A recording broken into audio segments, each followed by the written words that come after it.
എല്ലാവർക്കും ലൈവിലേക്ക് സ്വാഗതം. ഇന്ന് നമ്മുടെ വിഷയം ക്യാൻസർ സംബന്ധിച്ചുള്ള ഡയറ്റുമാണ്.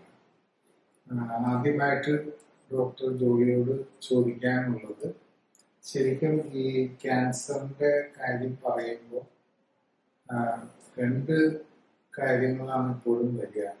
എന്തുകൊണ്ട് ഇത് വന്നു എന്നുള്ളൊരു ചോദ്യവും, പിന്നെ ഈ രോഗം വന്നു കഴിഞ്ഞാൽ പിന്നെ അതിൻ്റെ ട്രീറ്റ്മെന്റ്സ് ആയിട്ട് ബന്ധപ്പെട്ട് വരുന്ന ഓരോ ബുദ്ധിമുട്ടുകളും കൂടെയാണ്.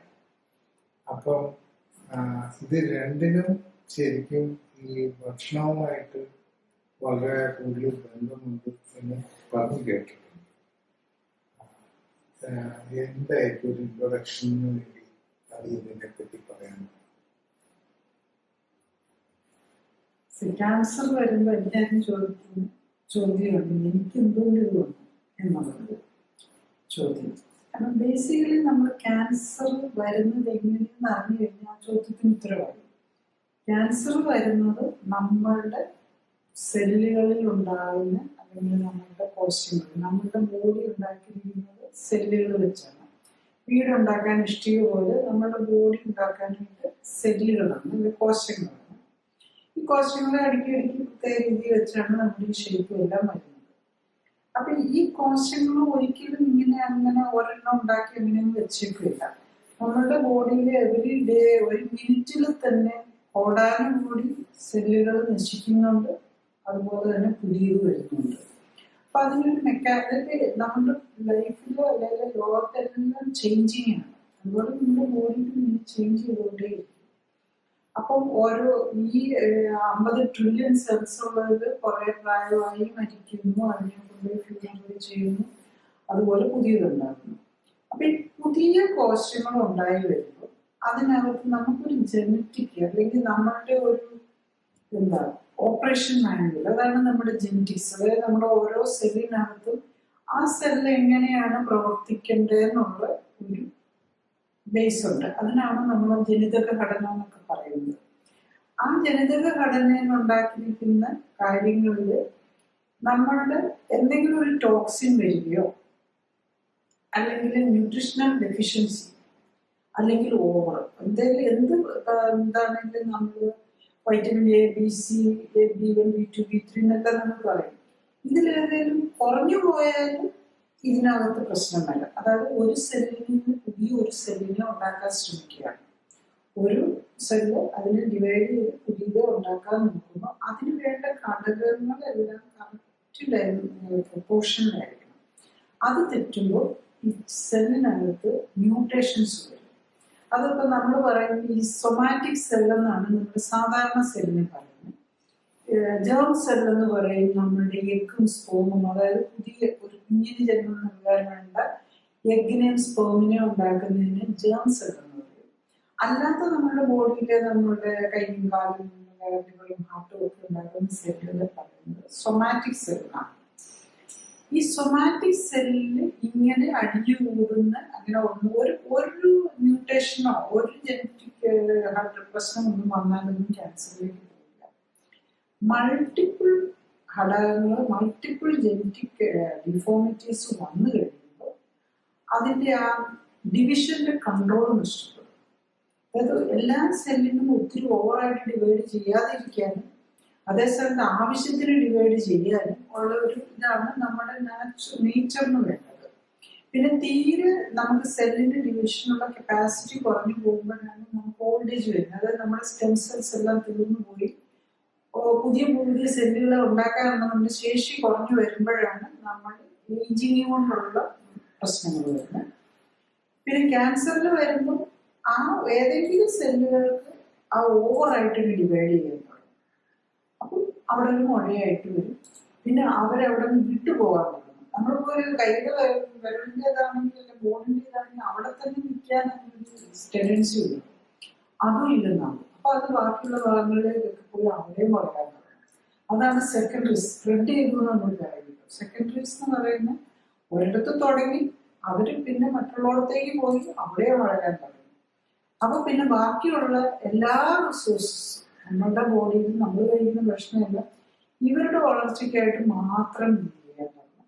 അതുപോലെ അവർക്ക് രക്തം കൊടുക്കാൻ വേണ്ടിയിട്ട് സ്പെഷ്യൽ രക്തക്കൊഴലുകൾ നമ്മൾക്ക് വരാൻ തുടങ്ങും.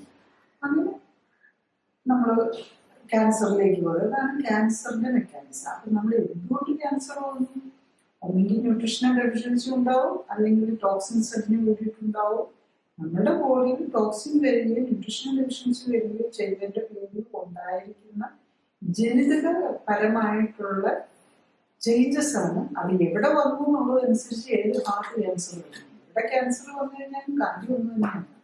ബ്രെയിനിലാണ് അത് കൂടുതൽ വന്നിരിക്കുന്നത്, ബ്രെയിനിന് വരും. സ്കിന്നിലാണ് കൂടുതൽ വന്നിരിക്കുന്നത്, സ്കിന്നിൽ വരും. ലിവറിലാണ് പ്രശ്നം, ലിവറിന് വരും. ഇപ്പൊ ഈ ക്യാൻസറിനെ പറ്റി പറയുമ്പോ ഇപ്പം പറഞ്ഞു കേൾക്കുന്നത് ഇതിങ്ങനെ ഒരു സഡൻ ആയിട്ട് വരുന്ന കാര്യമല്ല. അത് ആദ്യം അതൊരു ഒരു തുടക്കം പോലെ ഡെവലപ്പ് ചെയ്യും. അത് കഴിഞ്ഞ് പിന്നെ ചിലപ്പോൾ അല്ലെങ്കിൽ പലപ്പോഴും അത് പിന്നെ ക്യാൻസറായി മാറില്ല. പക്ഷെ ചില സാഹചര്യങ്ങളിൽ ക്യാൻസറായി അത് വീണ്ടും ഡെവലപ്പ് ചെയ്യും. അതുകൊണ്ട് ഇങ്ങനെ സഡൻ ആയിട്ട് വരുന്ന ഡെവലപ്മെന്റ് അല്ല.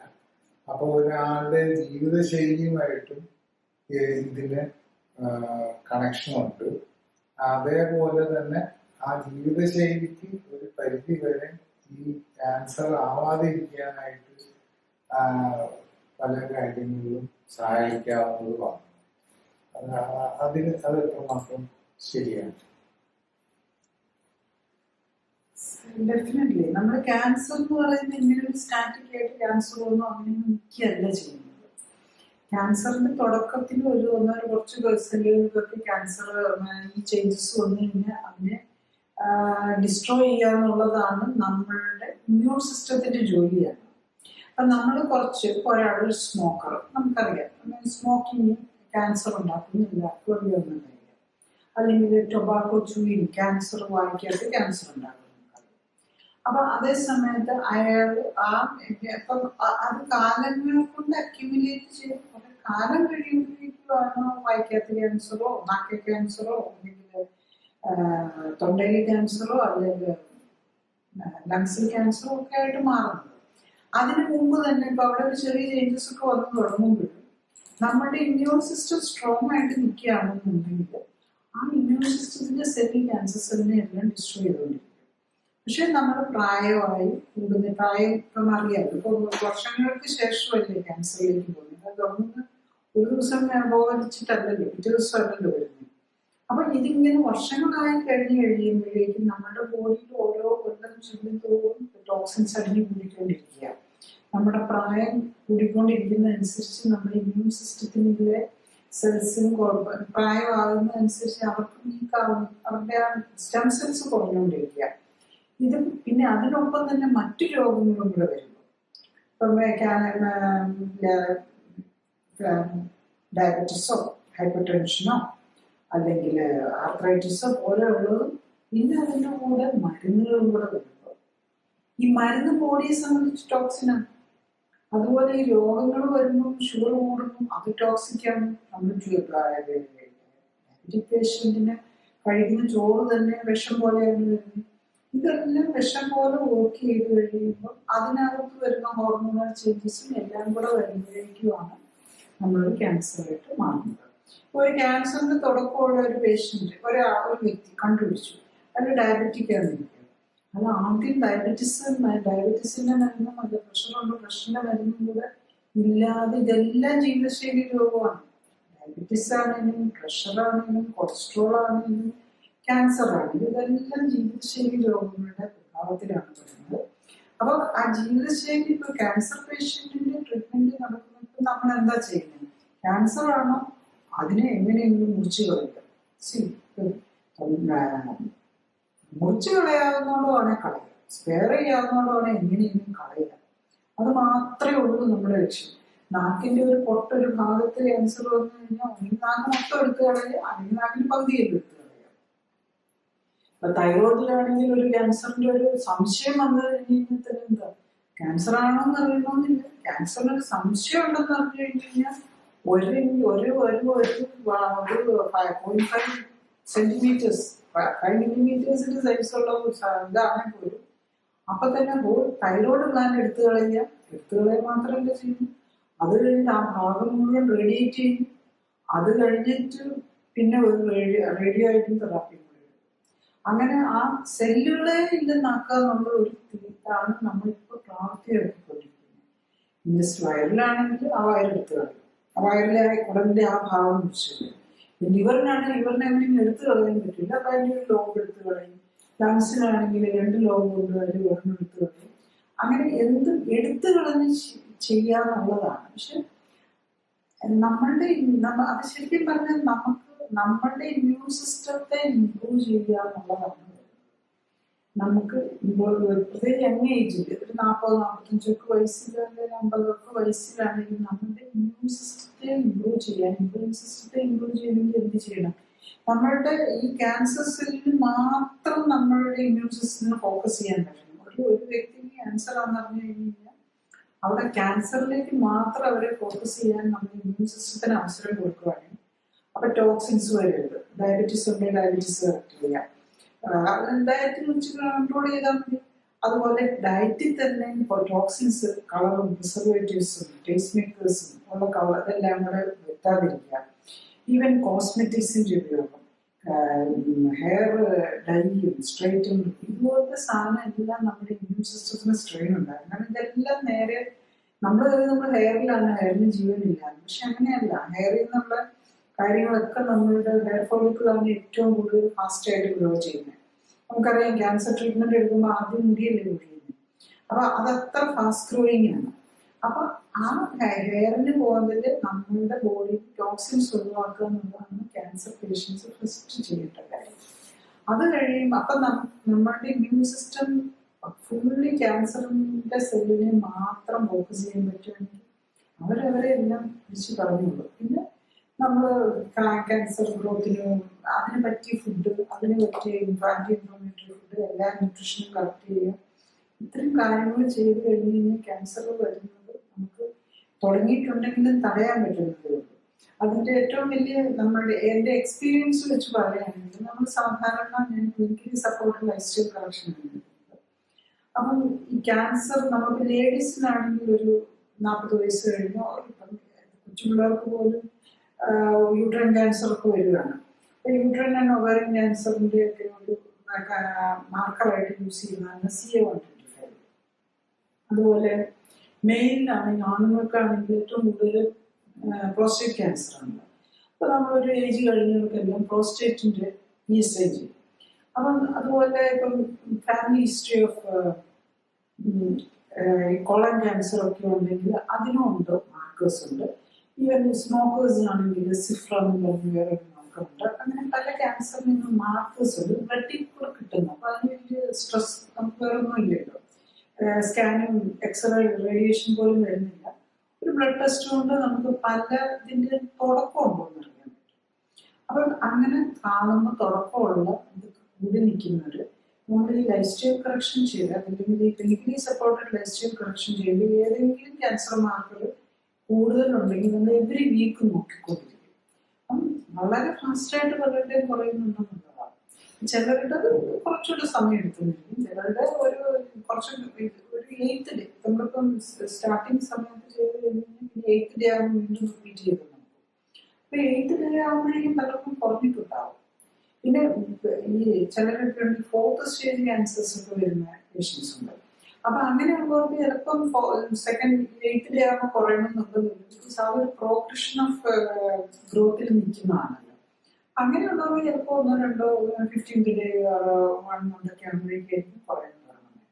അപ്പൊ ഈ ട്യൂമർ മാർക്കേഴ്സ് എല്ലാം കുറഞ്ഞു വന്ന് തുടക്കത്തിലുള്ള പ്രത്യേകിച്ചും അൺഡയഗ്നോസ്ഡ് ആയിട്ടുള്ള ക്യാൻസർ പേഷ്യൻസിന്റെ നമ്മൾ ഈ ട്യൂമർ മാർക്കേഴ്സ് നോക്കി ചെക്ക് ചെയ്യുകയാണെന്നുണ്ടെങ്കിൽ അപ്പോൾ അത് കുറഞ്ഞു വരുന്നുണ്ട്. പിന്നെ നമ്മൾ ആ ഒരു പ്രോണാണെന്ന് മനസ്സിലായി കഴിഞ്ഞപ്പം സ്മോക്കറാണ്, അയാൾ സിഫ്ര പോസിറ്റീവാണ്, സിഫ്ര 2.1 സംതിങ്. അത് പോസിറ്റീവ് ആണെന്ന് കണ്ടു കഴിഞ്ഞാൽ അപ്പൊ അവർക്കും അതൊരു ഇതാണ്, എനിക്കൊരു പോസിബിലിറ്റി ഉണ്ട്, എനിക്കവിടെ ക്യാൻസർ സെൽസ് വളരുന്നുണ്ട്, ഈ ക്യാൻസർ സെല്ലിൽ നിന്ന് പുറത്തു വരുന്നതാണ് ഈ ട്യൂമർ മാർക്കറായിട്ട് എടുക്കുന്നത്. അപ്പൊ അത് നെഗറ്റീവ് ആക്കി നിർത്തണം, അവര് once in a month or 3 months കൂടുമ്പോഴോ അല്ലെങ്കിൽ 6 months കൂടുമ്പോഴോ അവർ ഇന്റൻസീവായിട്ട് നോക്കിക്കൊണ്ടിരുന്ന് കഴിഞ്ഞ് കഴിഞ്ഞാൽ കൂടുന്നുണ്ടോന്ന് അറിയാം. അവർ ക്യാൻസറിലേക്ക് പോകണ്ട, അല്ലാതെ തന്നെ ലൈഫ് സ്റ്റൈൽ കറക്റ്റ് ചെയ്യുക, ബോഡിക്ക് വേണ്ട കറക്റ്റ് ന്യൂട്രീഷൻ കൊടുക്കുക, ടോക്സിൻസ് ഒഴിവാക്കുക, അത്യാവശ്യം എക്സസൈസ് ചെയ്ത് ബോഡിയിൽ ടോക്സിൻസ് അടിഞ്ഞിടാൻ മാത്രം ചെയ്താൽ മതി. സോ ശരിക്കും പറഞ്ഞു കഴിഞ്ഞാൽ ഇതൊക്കെ സിമ്പിളാണ്, കാര്യം നമ്മൾ അറിയണമെന്നുണ്ട്. കാര്യം കറക്റ്റായിട്ട് മനസ്സിലാക്കി കഴിഞ്ഞ് ക്യാൻസർ മാനേജ്മെന്റ് സിംപ്ലസ്റ്റ് തന്നെയാണ്. പക്ഷെ നമുക്ക് കാര്യം മനസ്സിലാകാതെ നമ്മൾ വെപ്രാളം പിടിച്ച് ഓരോ ട്രീറ്റ്മെന്റിന്റെ പുറകെ പോവുകയാണ് ചെയ്യുന്നത്. അപ്പൊ അതിന് എവിടെയൊക്കെ എടുത്തു കളയാവോ അതെല്ലാം എടുത്തു കളയുക, വീണ്ടും വീണ്ടും എടുത്തു കളയുക. പക്ഷെ എന്നാലും ലൈഫ് സ്റ്റൈല് കറക്റ്റ് ചെയ്യാനോ ഫുഡ് നോക്കാനോ ആൾക്കാർ വില്ലിങ് ആവുന്നില്ല എന്നുള്ളതാണ്. അപ്പൊ അതാണ് എപ്പോഴും കാണിക്കുന്ന ഒരു എക്സാമ്പിൾസ് പറഞ്ഞു കഴിഞ്ഞാൽ ഒത്തിരി ഉണ്ട് പറയാൻ. പേഷ്യൻസ് ചെയ്യാതിരിക്കുന്നതും ചെയ്തിട്ട് കിട്ടുന്ന ബെനിഫിറ്റ്സും ചെയ്യാത്തവർക്ക് കിട്ടുന്ന പ്രോബ്ലംസും നമുക്ക് ഒത്തിരി എക്സാമ്പിൾസ് ഉണ്ട്. കാര്യം മനസ്സിലാക്കി അതിനനുസരിച്ച് ജീവിക്കാൻ ശ്രമിക്കുക എന്നുള്ളതാണ് ക്യാൻസർ പേഷ്യൻസ് എല്ലാവരും ചെയ്യേണ്ടത്. ഇപ്പൊ ഈ ക്യാൻസർ വന്നു കഴിയുമ്പോഴത്തേക്കും സാധാരണ ഈ ട്രീറ്റ്മെന്റ് ഏറ്റവും കൂടുതൽ സർജറി അല്ലെങ്കിൽ റേഡിയേഷൻ അല്ലെങ്കിൽ കീമോതെറാപ്പി എന്നുള്ള രീതിയിലാവും. അപ്പം പലപ്പോഴും ഈ കീമോതെറാപ്പിയോ അല്ലെങ്കിൽ റേഡിയേഷനോ ചെയ്ത് അതിൻ്റെ സ്റ്റെപ്സ് തുടങ്ങിയാൽ പിന്നെ ഫുഡിൻ്റെ മാനേജ്മെന്റ് എല്ലാം തെറ്റിപ്പോവാറുണ്ട്. ബിക്കോസ് പിന്നെ അത് ഫോളോ ചെയ്യാൻ ഭയങ്കര പാടാണ്, ഫുഡിൻ്റെ മാനേജ്മെന്റ് കറക്റ്റായിട്ട് ഫോളോ ചെയ്യാനൊക്കെ പാടാണ് എന്നുള്ള ഒരു സിറ്റുവേഷൻ വരാറുണ്ട്. അപ്പൊ അങ്ങനത്തെ സാഹചര്യത്തിൽ എന്താണ് ശ്രദ്ധിക്കേണ്ടത്?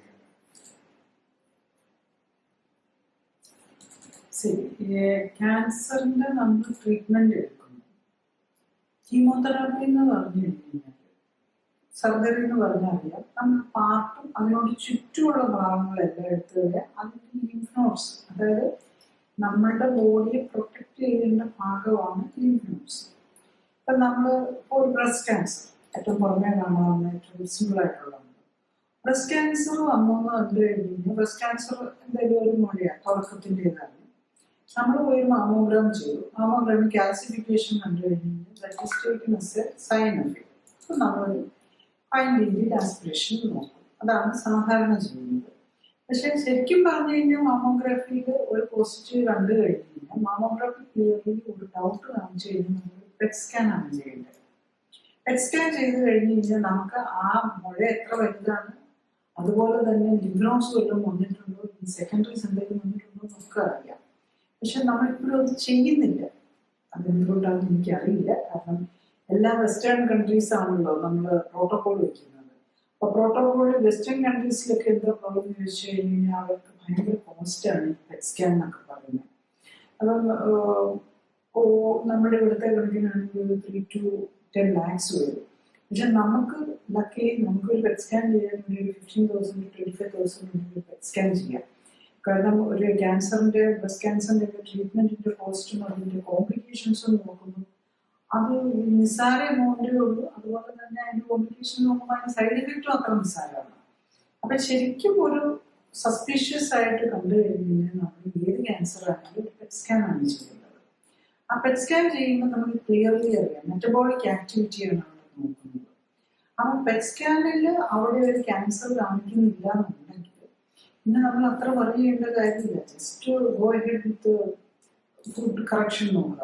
ഇനി in case pet scanning positive എന്ന് കണ്ടു കഴിഞ്ഞാൽ രോഗി ബില്ലിംഗ് ആണെങ്കിൽ ഡയറ്റും എക്സസൈസും ചെയ്ത് ജീവിതശൈലി കറക്റ്റ് ചെയ്യാൻ ബില്ലിംഗ് ആണെങ്കിൽ, ബോഡി കോമ്പോസിഷൻ കറക്റ്റ് ചെയ്യാൻ ബില്ലിംഗ് ആണെങ്കിൽ, നമ്മുടെ ഇമ്മ്യൂൺ സിസ്റ്റത്തിന് വേണ്ട കാര്യങ്ങൾ കൊടുക്കാൻ, അതായത് നമ്മുടെ ഇമ്മ്യൂൺ സിസ്റ്റം എന്ത് ചെയ്യണം, ഇപ്പം ബ്രസ്റ്റ് ക്യാൻസർ ആണെങ്കിൽ ആ ബ്രസ്റ്റ് ക്യാൻസർ സെല്ലിനെ എല്ലാം നശിപ്പിച്ച് കളയണം, അവരെ പിടിച്ച് അതിനെ ഡൈജസ്റ്റ് ചെയ്ത് കളയണം.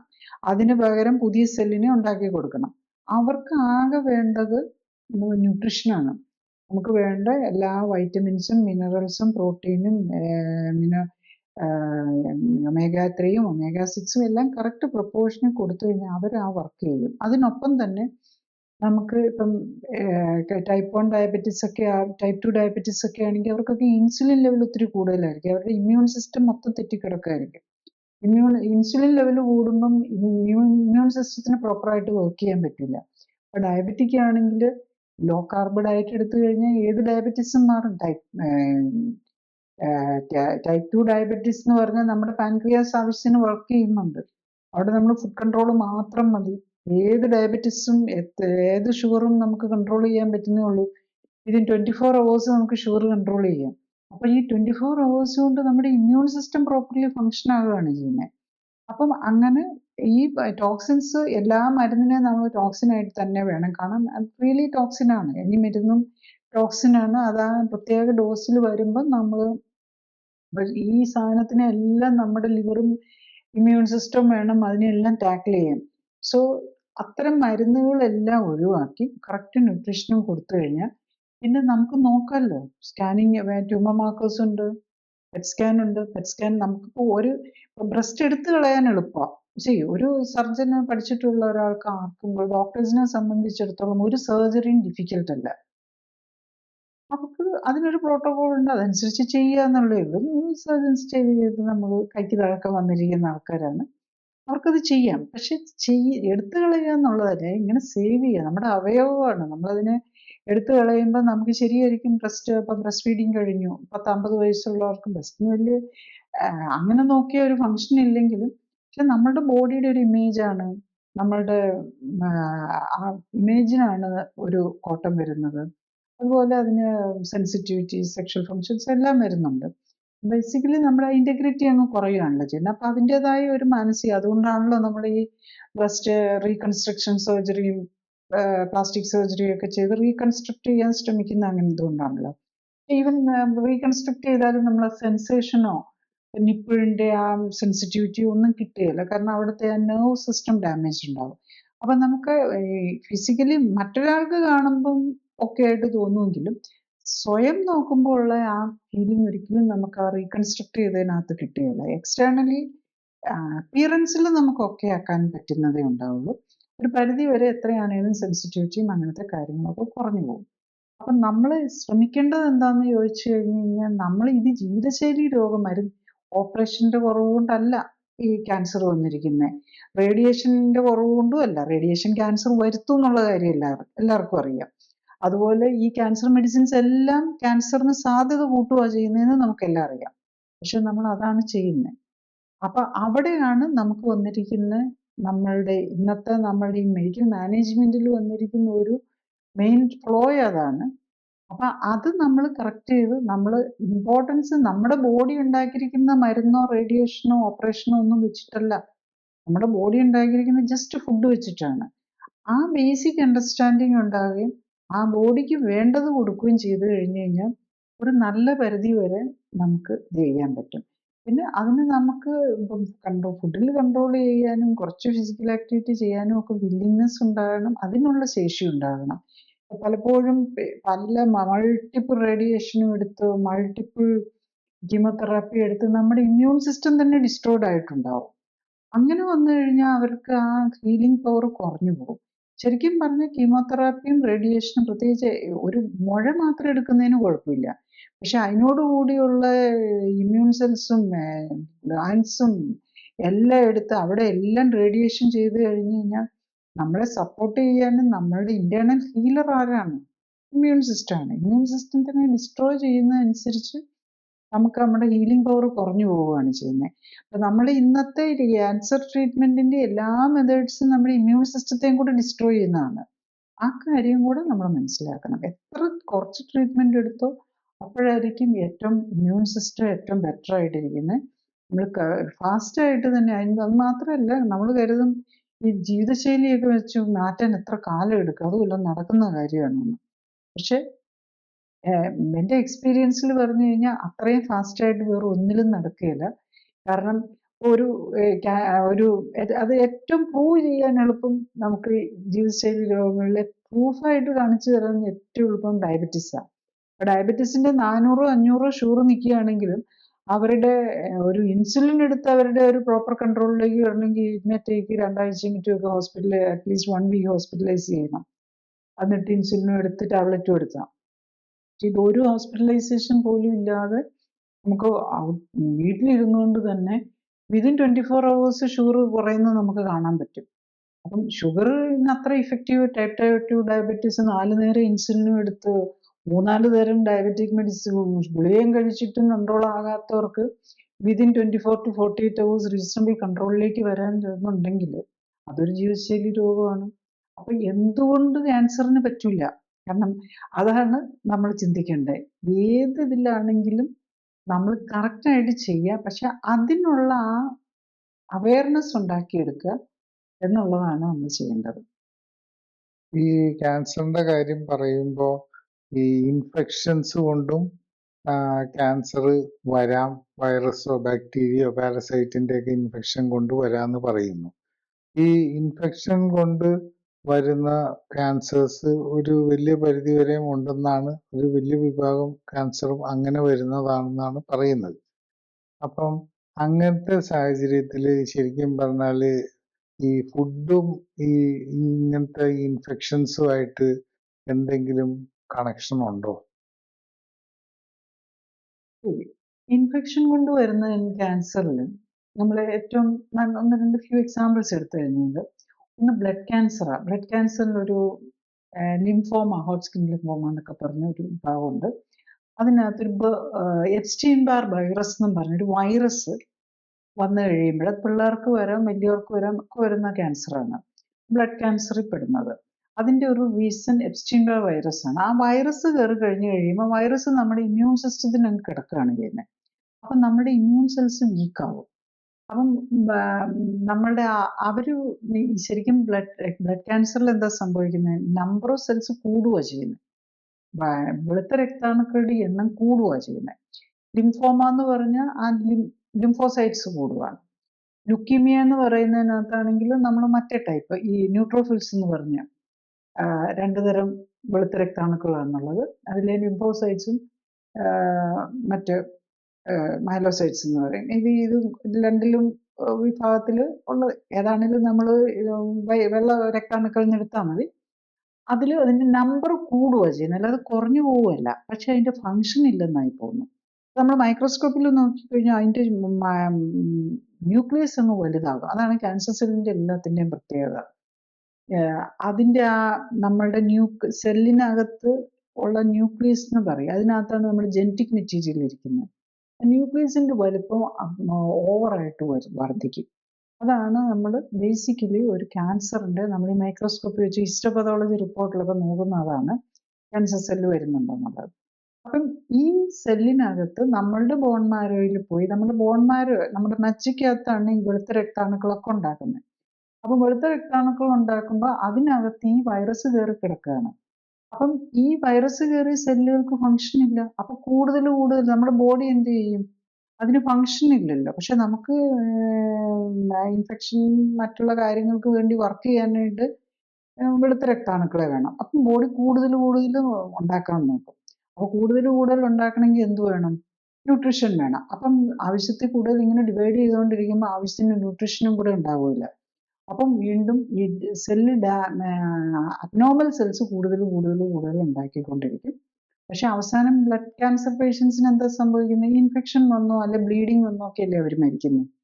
അതുപോലെ തന്നെ ഇൻ കേസ് നമ്മൾ ട്രീറ്റ്മെന്റ് എടുത്തു കഴിഞ്ഞാൽ തന്നെ എന്താ, മിക്കവാറും നമ്മൾ ഈ ട്രീറ്റ്മെന്റ് ഇഫക്റ്റീവ് ആയാൽ അവസാനം ആ പേഷ്യന്റ് മരിക്കുന്നത് ബോൺ മാരോ ഡിപ്രഷൻ വന്ന് അവസാനം ബ്ലഡ് ഇല്ലെന്നായിരിക്കും. പലപ്പോഴും ഞാൻ കാണാറുണ്ട് ഈ 4th സ്റ്റേജ് ക്യാൻസർ ഒക്കെ വരുന്ന പേഷ്യൻസ്, നമ്മൾ അവരുടെ ക്യാൻസർ, ഇപ്പം ഒവേറിയൻ ക്യാൻസർ അല്ലെ യൂട്രൈൻ ക്യാൻസർ, ഇതെല്ലാം കഴിഞ്ഞ് അവർ കുറെ ചിലപ്പോൾ 2-3 കൊല്ലമായിട്ടുണ്ടാവുള്ളൂ. അതിൻ്റെ ഇടയിൽ ഒരു 4-5 കോഴ്സ് കീമോതെറാപ്പിയും റേഡിയേഷനും എല്ലാം എടുത്തു കഴിഞ്ഞിട്ട് അവര് വരുമ്പോൾ നമ്മൾ CA-125 ഒക്കെ കൂടുതലായിരിക്കും.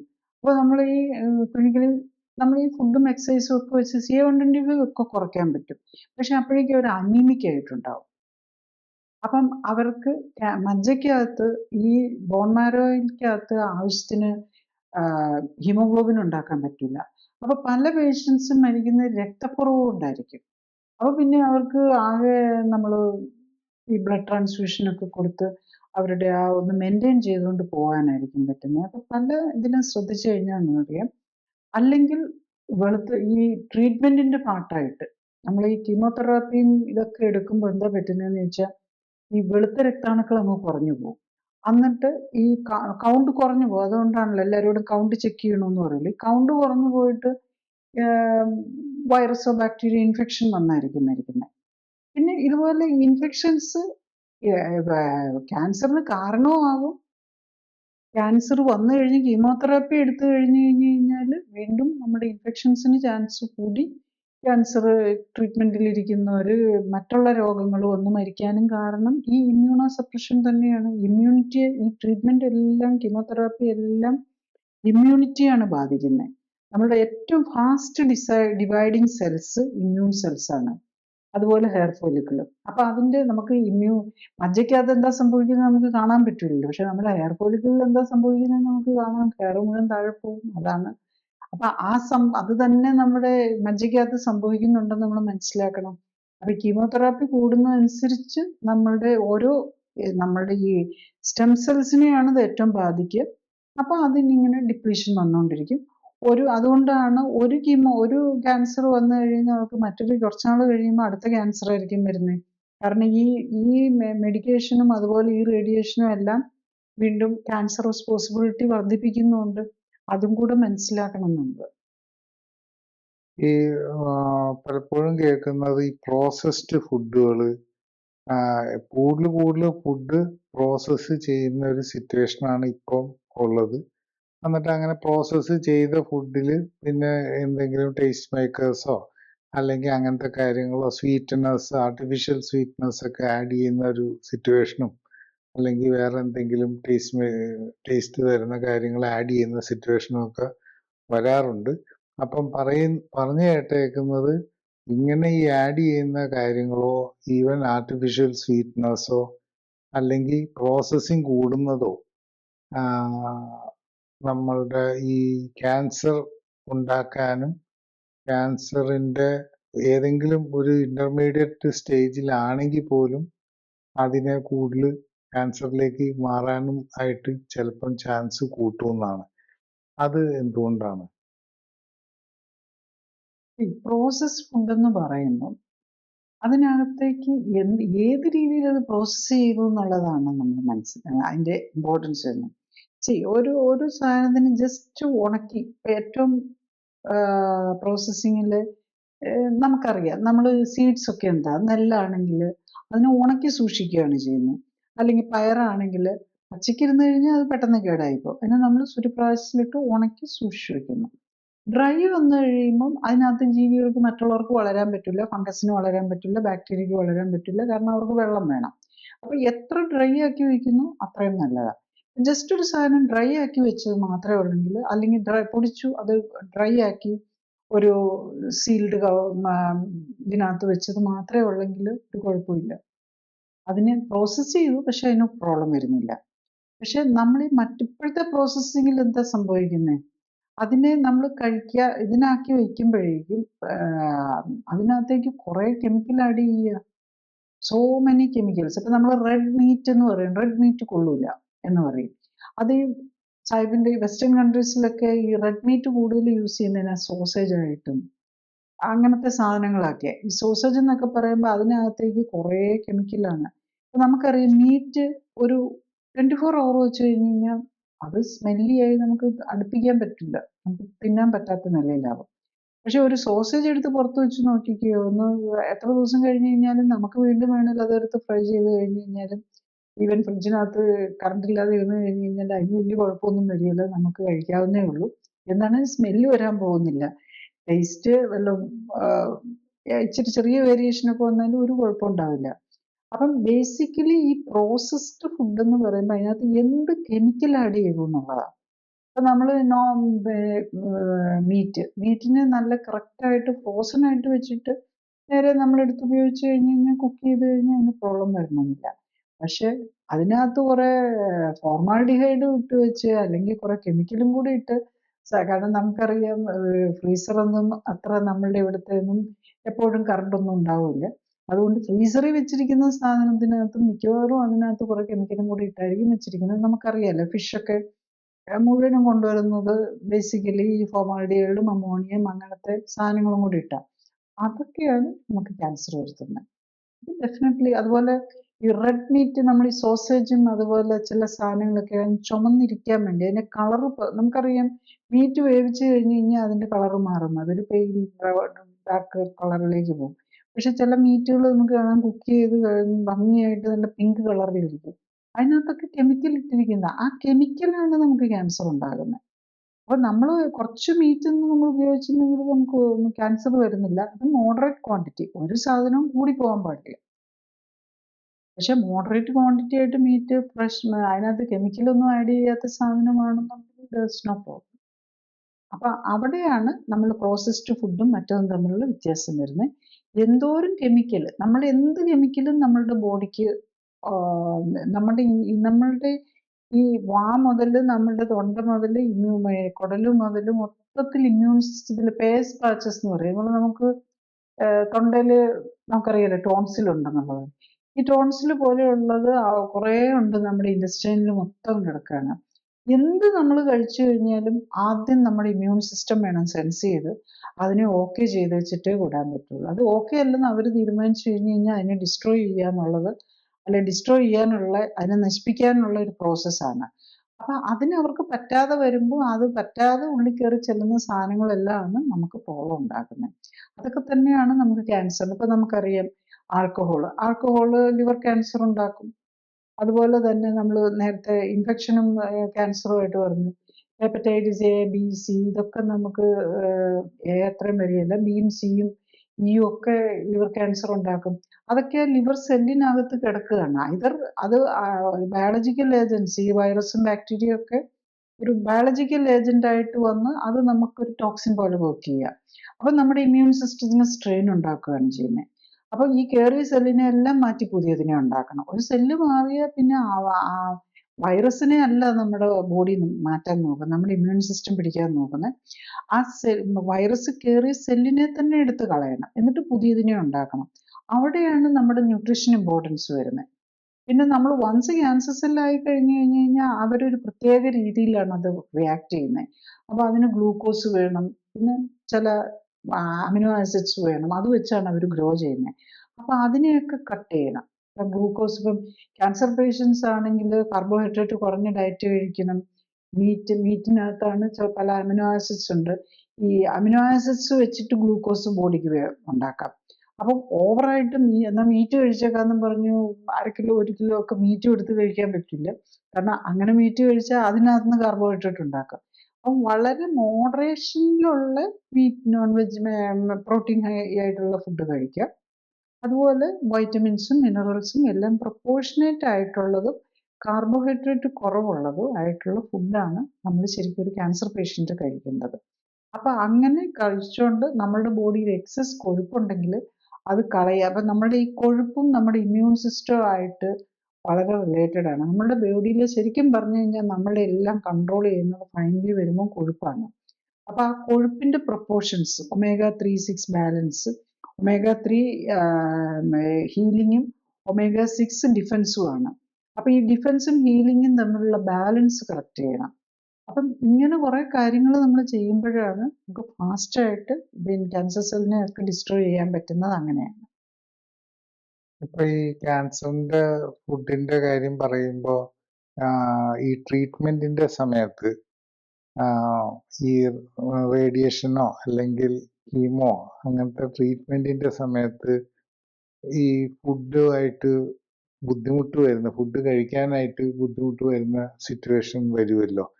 അപ്പം അങ്ങനെ ഒരു സിറ്റുവേഷൻ വരുന്നത് അത് എന്തുകൊണ്ടാണ്? അതിന് എന്താണ് ഒരു സൊല്യൂഷൻ? നമ്മുടെ ഫുഡ് എന്ന് പറയുമ്പോൾ നമ്മൾ കഴിക്കുകയാണല്ലോ ചെയ്യുന്നത്. കഴിച്ചിട്ട് അതിനെ അബ്സോർബ് ചെയ്യണം. നമ്മുടെ ഇൻഡസ്റ്റൈൻ അതിനകത്ത് അബ്സോർബ് ചെയ്ത് ലിവറിലേക്കാണ് വിടുന്നത്. നമ്മൾ ഈ മരുന്ന് കഴിക്കുന്നത് എന്താ ചെയ്യുന്നത്? മരുന്നാണെങ്കിലും നമ്മൾ മിക്കവാറും കഴിക്കുകയായിരിക്കും ചെയ്യുന്നത്, അല്ലെ ഇഞ്ചെക്ട് ചെയ്യുകയായിരിക്കും ചെയ്യുന്നത്. അപ്പം നമ്മുടെ ഏറ്റവും ഫാസ്റ്റ് ഡിവൈഡിങ് സെല്ല് ഞാൻ പറഞ്ഞു മജ്ജയാണ്, പിന്നെ നമ്മുടെ ഹെയർ ഫോളിക്കിളാണ്. അതുപോലെ തന്നെ ഏറ്റവും ഫാസ്റ്റ് ഡിവൈഡിങ് സെൽസ് എന്ന് പറയുന്നത് നമ്മളുടെ ഇൻഡസ്ട്രൈനൽ മ്യൂക്കോസ, അതുപോലെ ലങ്ങിന്റെ മ്യൂക്കോസ, അതായത് നമ്മുടെ ഇന്റേണൽ കവറിങ്ങുകൾ, നമ്മുടെ സ്കിന്ന് പക്ഷെ അത്രയും ഫാസ്റ്റ് ഡിവൈഡിങ് അല്ല. സ്കിന്നിന്റെ ഒരു ബേസൽ ലെയറിൽ നിന്ന് നമ്മളുടെ മോള് വരെ എത്താനായിട്ട് ഓൾമോസ്റ്റ് 3 to 4 weeks വേണം. പക്ഷെ നമ്മളുടെ വൈറ്റ് ബ്ലഡ് സെൽസിന് 3 to 4 days ലൈഫ് ഉള്ളൂ. നമ്മളുടെ ഇൻഡസ്ട്രൈൻ്റെ ലൈനിങ്ങിലുള്ള പല സെല്ലുകൾക്കും ഒരു 4 to 7 days ലൈഫ് ഉള്ളൂ. അപ്പം നമ്മളുടെ ഈ മരുന്നുകൾ നമ്മളുടെ ഈ സെല്ലുകളെയാണ് നശിപ്പിക്കുന്നത്. നമ്മളുടെ ഈ ഇൻഡസ്റ്റൈനിന്റെ ലൈനിങ്ങിനെ നശിപ്പിക്കുകയാണ്. അതുകൊണ്ടാണ് അവർക്ക് വിശപ്പില്ലെന്നായി പോവുകയും ഛർദിൽ വരികയൊക്കെ ചെയ്യുന്നത്. അതുപോലെ തന്നെ ഈ മരുന്നെല്ലാം എങ്ങോട്ടാ ചെല്ലുന്നത്? ലിവറിലേക്കാണ്. ലിവറും പാൻക്രിയാസും ഒക്കെയാണ് നമ്മളുടെ മറ്റുള്ള ഡൈജസ്റ്റീവ് എൻസൈംസും ഒക്കെ ഉണ്ടാക്കേണ്ടത്. അപ്പം നമ്മൾ ക്യാൻസർ ചിലപ്പം നമുക്ക് പ്രോസ്റ്റേറ്റിലോ ലിവറിലോ ലങ്സിലോ ഒക്കെ ആകാം. പക്ഷെ ഈ മെഡിസിൻ ചെല്ലുന്നത് ഒരു ലിവറിലേക്കോ അല്ലെങ്കിൽ ലങ്സിലേക്കോ മാത്രമല്ല, എല്ലാ സെല്ലിലേക്കും ഒരു ചെല്ലുകയാണ് ചെയ്യുന്നത്. അവിടുത്തെ എല്ലാം പുതിയ സെല്ലുകളെ ഉണ്ടാക്കുന്ന ഈ ഡിവൈഡ് ചെയ്യുന്ന സ്റ്റെം സെൽസ് ഉണ്ടല്ലോ, അവരെയാണ് കയറി പിടിക്കുന്നത്. അപ്പൊ നമ്മുടെ ഹീലിങ്ങിന് പ്രോബ്ലം ആവുക ചെയ്യുന്നത്.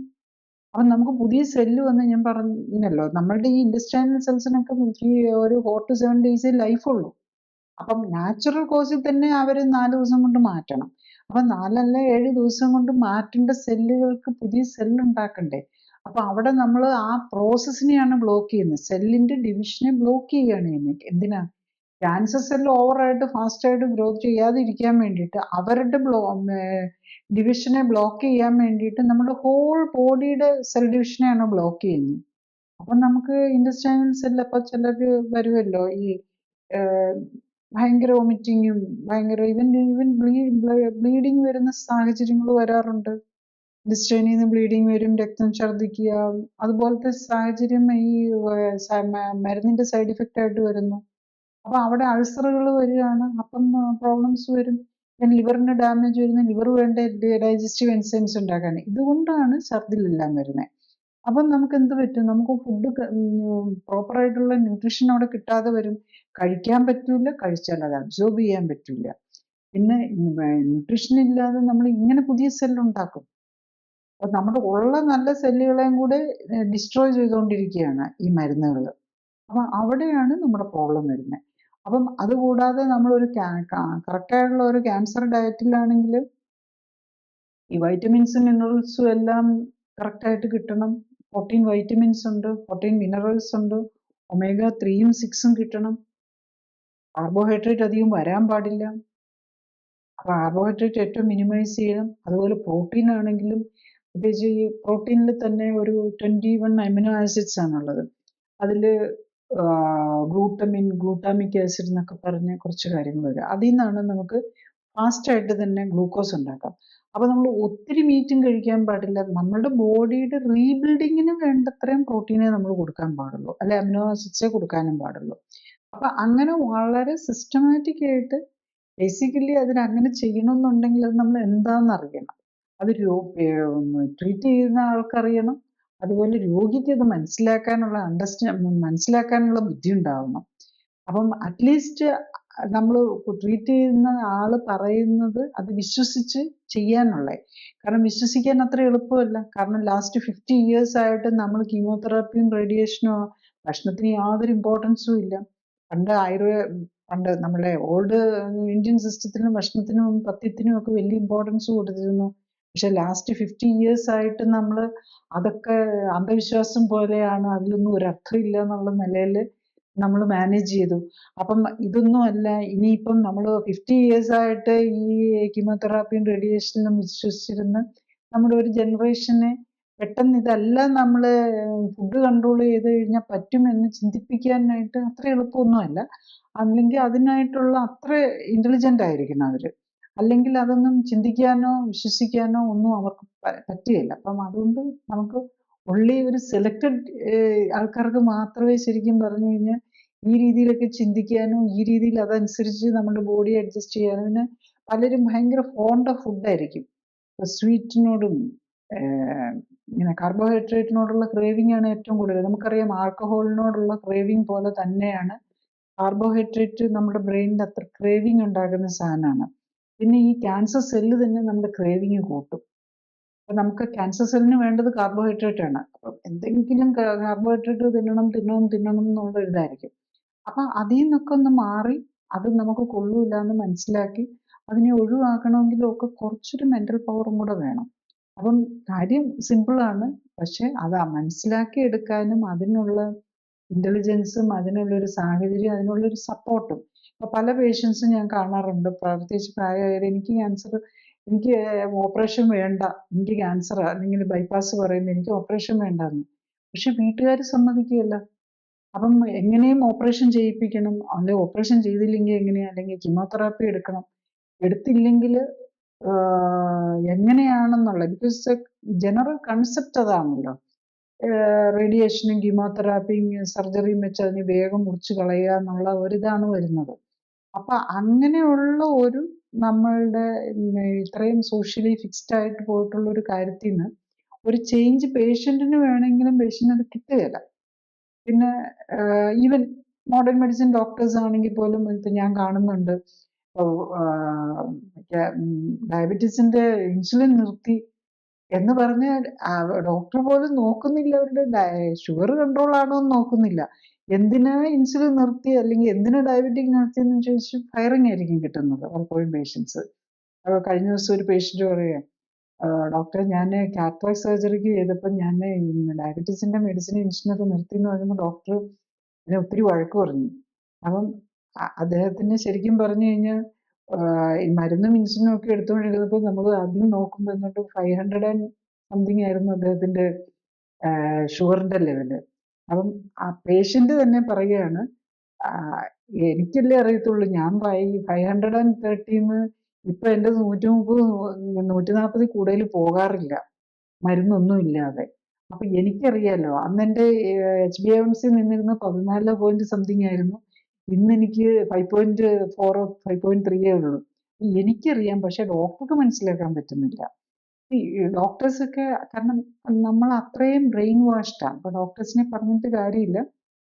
കാരണം മരുന്നും കൊണ്ട് മാത്രമേ, ഓപ്പറേഷൻ കൊണ്ട് മാത്രമേ ഇത് ശരിയാവുള്ളൂ. ആ ഒരു കൺസെപ്റ്റാണ് നമ്മളുടെ. അപ്പം സാധാരണക്കാർക്ക് മനസ്സിലാക്കാനുള്ളതിനേക്കാളും ബുദ്ധിമുട്ടാണ് ഡോക്ടേഴ്സിന് മനസ്സിലാക്കാൻ. കാരണം നമ്മൾ പഠിക്കുമ്പോൾ മുതൽ ആ വർഷങ്ങളായിട്ട് നമ്മൾ ആ ഇതിലേക്ക് നമ്മളുടെ ബ്രെയിനിൽ ഇത് ചെയ്തിരിക്കുക. അപ്പൊ അതുകൊണ്ട് അതിനെ ഓവർകം ചെയ്യാൻ, ലൈഫ് സ്റ്റൈൽ കറക്ഷനിലേക്ക് ഒരാൾക്ക് വരണമെന്നുണ്ടെങ്കിൽ ആള് ഒത്തിരി കഷ്ടപ്പെടണം. കാരണം എല്ലാ സൈഡിൽ നിന്നും വീട്ടിൽ നിന്നാണെങ്കിലും അത് വീട്ടുകാരെ എല്ലാം പറഞ്ഞ് മനസ്സിലാക്കേണ്ടി വരും. പിന്നെ ഡോക്ടേഴ്സിന്റെ അടുത്തോട്ട് പോയിട്ടുണ്ടെങ്കിൽ അവരുടെ കയ്യിൽ നിന്ന് ഫയറും കിട്ടും. അപ്പൊ അങ്ങനെ പല കടമ്പകൾ കടന്നാൽ മാത്രമേ നമുക്ക് കറക്റ്റായിട്ട് നമ്മുടെ ബോഡിയെ, ശരിക്കും പറഞ്ഞു കഴിഞ്ഞാൽ ഇപ്പം നമ്മളെ ബോഡിയെ സംരക്ഷിക്കേണ്ടതെല്ലാം മരുന്നുകളാണെന്നുള്ളതാണ്. ബോഡിയെ സംരക്ഷിക്കേണ്ട മരുന്നുകളല്ല, അവനവൻ ഫുഡും എക്സസൈസും നമ്മളുടെ ജീവിതശൈലിയും കറക്റ്റ് ചെയ്യുകയാണെന്നുള്ള ആ കൺസെപ്റ്റിലേക്ക്, അതൊരു അണ്ടർസ്റ്റാൻഡിങ്ങിലേക്ക് വരണമെങ്കിൽ അതിന്റെ ഇടയിൽ കുറെ ബ്ലോക്കുകളുണ്ട്. നേരത്തെ ഇങ്ങനൊരു ചിന്താഗതി ഇല്ലായിരുന്നു.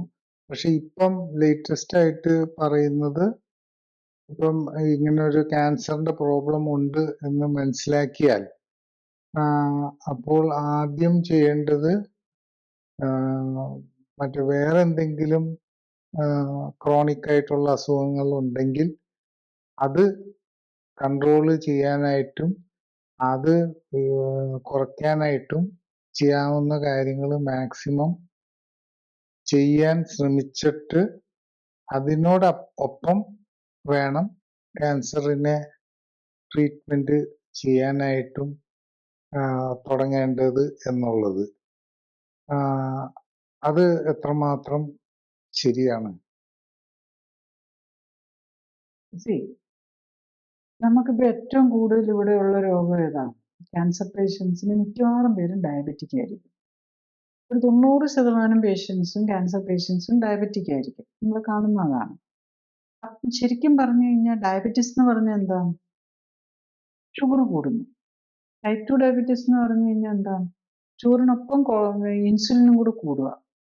ഇൻസുലിൻ ശരിക്കും നമുക്ക് ക്യാൻസർ ഗ്രോത്ത് കൂട്ടും. ഇൻസുലിൻ ശരിക്കും എല്ലാവരുടെയും വിചാരം ഡയബറ്റീസ് എന്ന് പറഞ്ഞാൽ ഇൻസുലിൻ കുറവാണെന്നാണ്. ശരിക്കും 90% നമ്മളിവിടെ കാണുന്നതും ടൈപ്പ് 2 ഡയബറ്റീസ് അവർക്കൊന്നും ഇൻസുലിൻ്റെ കുറവില്ല.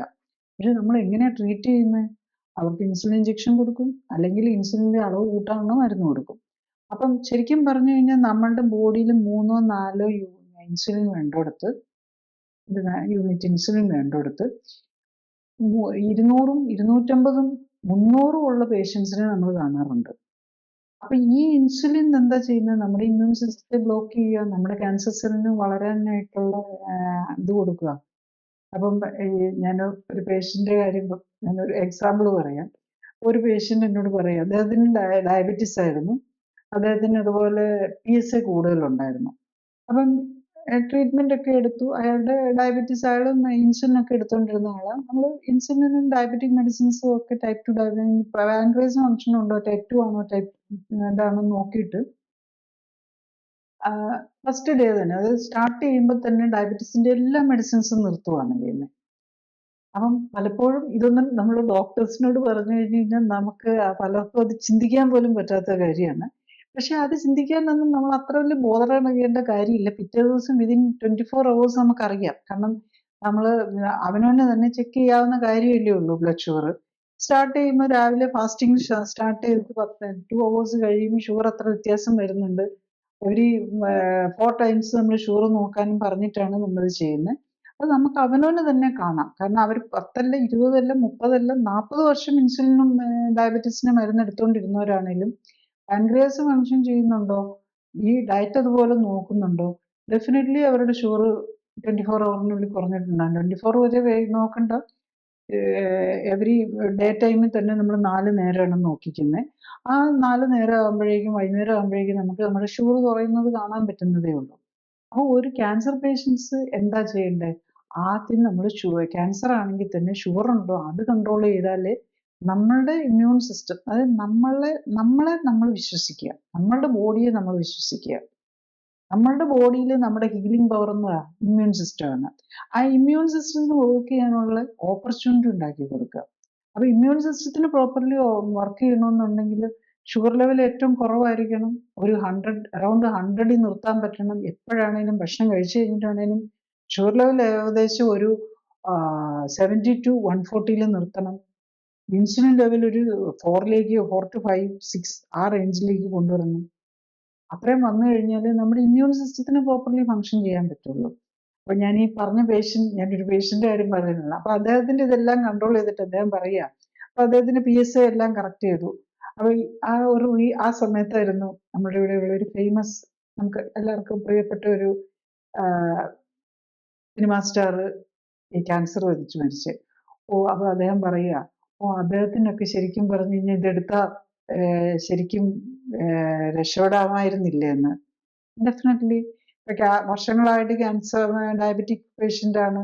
അപ്പൊ അവര് ആദ്യം ക്യാൻസറിനുള്ള കീമോതെറാപ്പിയും റേഡിയേഷനും ഇത് മാത്രമല്ല വേണ്ടത്. അവരുടെ ഡയബറ്റീസ് ആണ് മാറ്റേണ്ടത്. ഡയബറ്റീസ് മാറ്റാനും ഷുഗർ കൺട്രോൾ ചെയ്യാനും കറക്റ്റ് ഡയറ്റും ഇതും ചെയ്തു കഴിഞ്ഞ് കഴിഞ്ഞാൽ നമ്മൾ ഈ clinically supported life style correction it's matter of 24 to അവരെത്ര ഡിലിജന്റ് അനുസരിച്ച് 24 to 48 hours കാര്യമേ ഉള്ളൂ. അതോടുകൂടി ആ ഒരു സെക്ഷനെ മാറുകയാണ്. മറ്റുള്ള മരുന്നുകളെല്ലാം BP-ക്കോ പലതും ഉണ്ടാവില്ല, ഹാർട്ടിന് വേണ്ടിയിട്ടും ആസ്പിരിനും, ഇതൊക്കെ ഈവൻ ആസ്പിരിൻ പോലും നമ്മളുടെ ഇമ്മ്യൂണിറ്റിയെ ബ്ലോക്ക് ചെയ്യുക. എല്ലാ മരുന്നുകളും ഒരു ആസ്പെക്റ്റിൽ നമുക്ക് ഈ സിംറ്റമാറ്റിക് റിലീഫ് തരുന്ന എല്ലാ മരുന്നുകളും ഒരു രീതിയിൽ അല്ലെങ്കിൽ വേറൊരു രീതിയിൽ നമ്മുടെ ഇമ്മ്യൂൺ സിസ്റ്റത്തെ ബ്ലോക്ക് ചെയ്യുക ചെയ്യുന്നത്. Even the cancer medicines.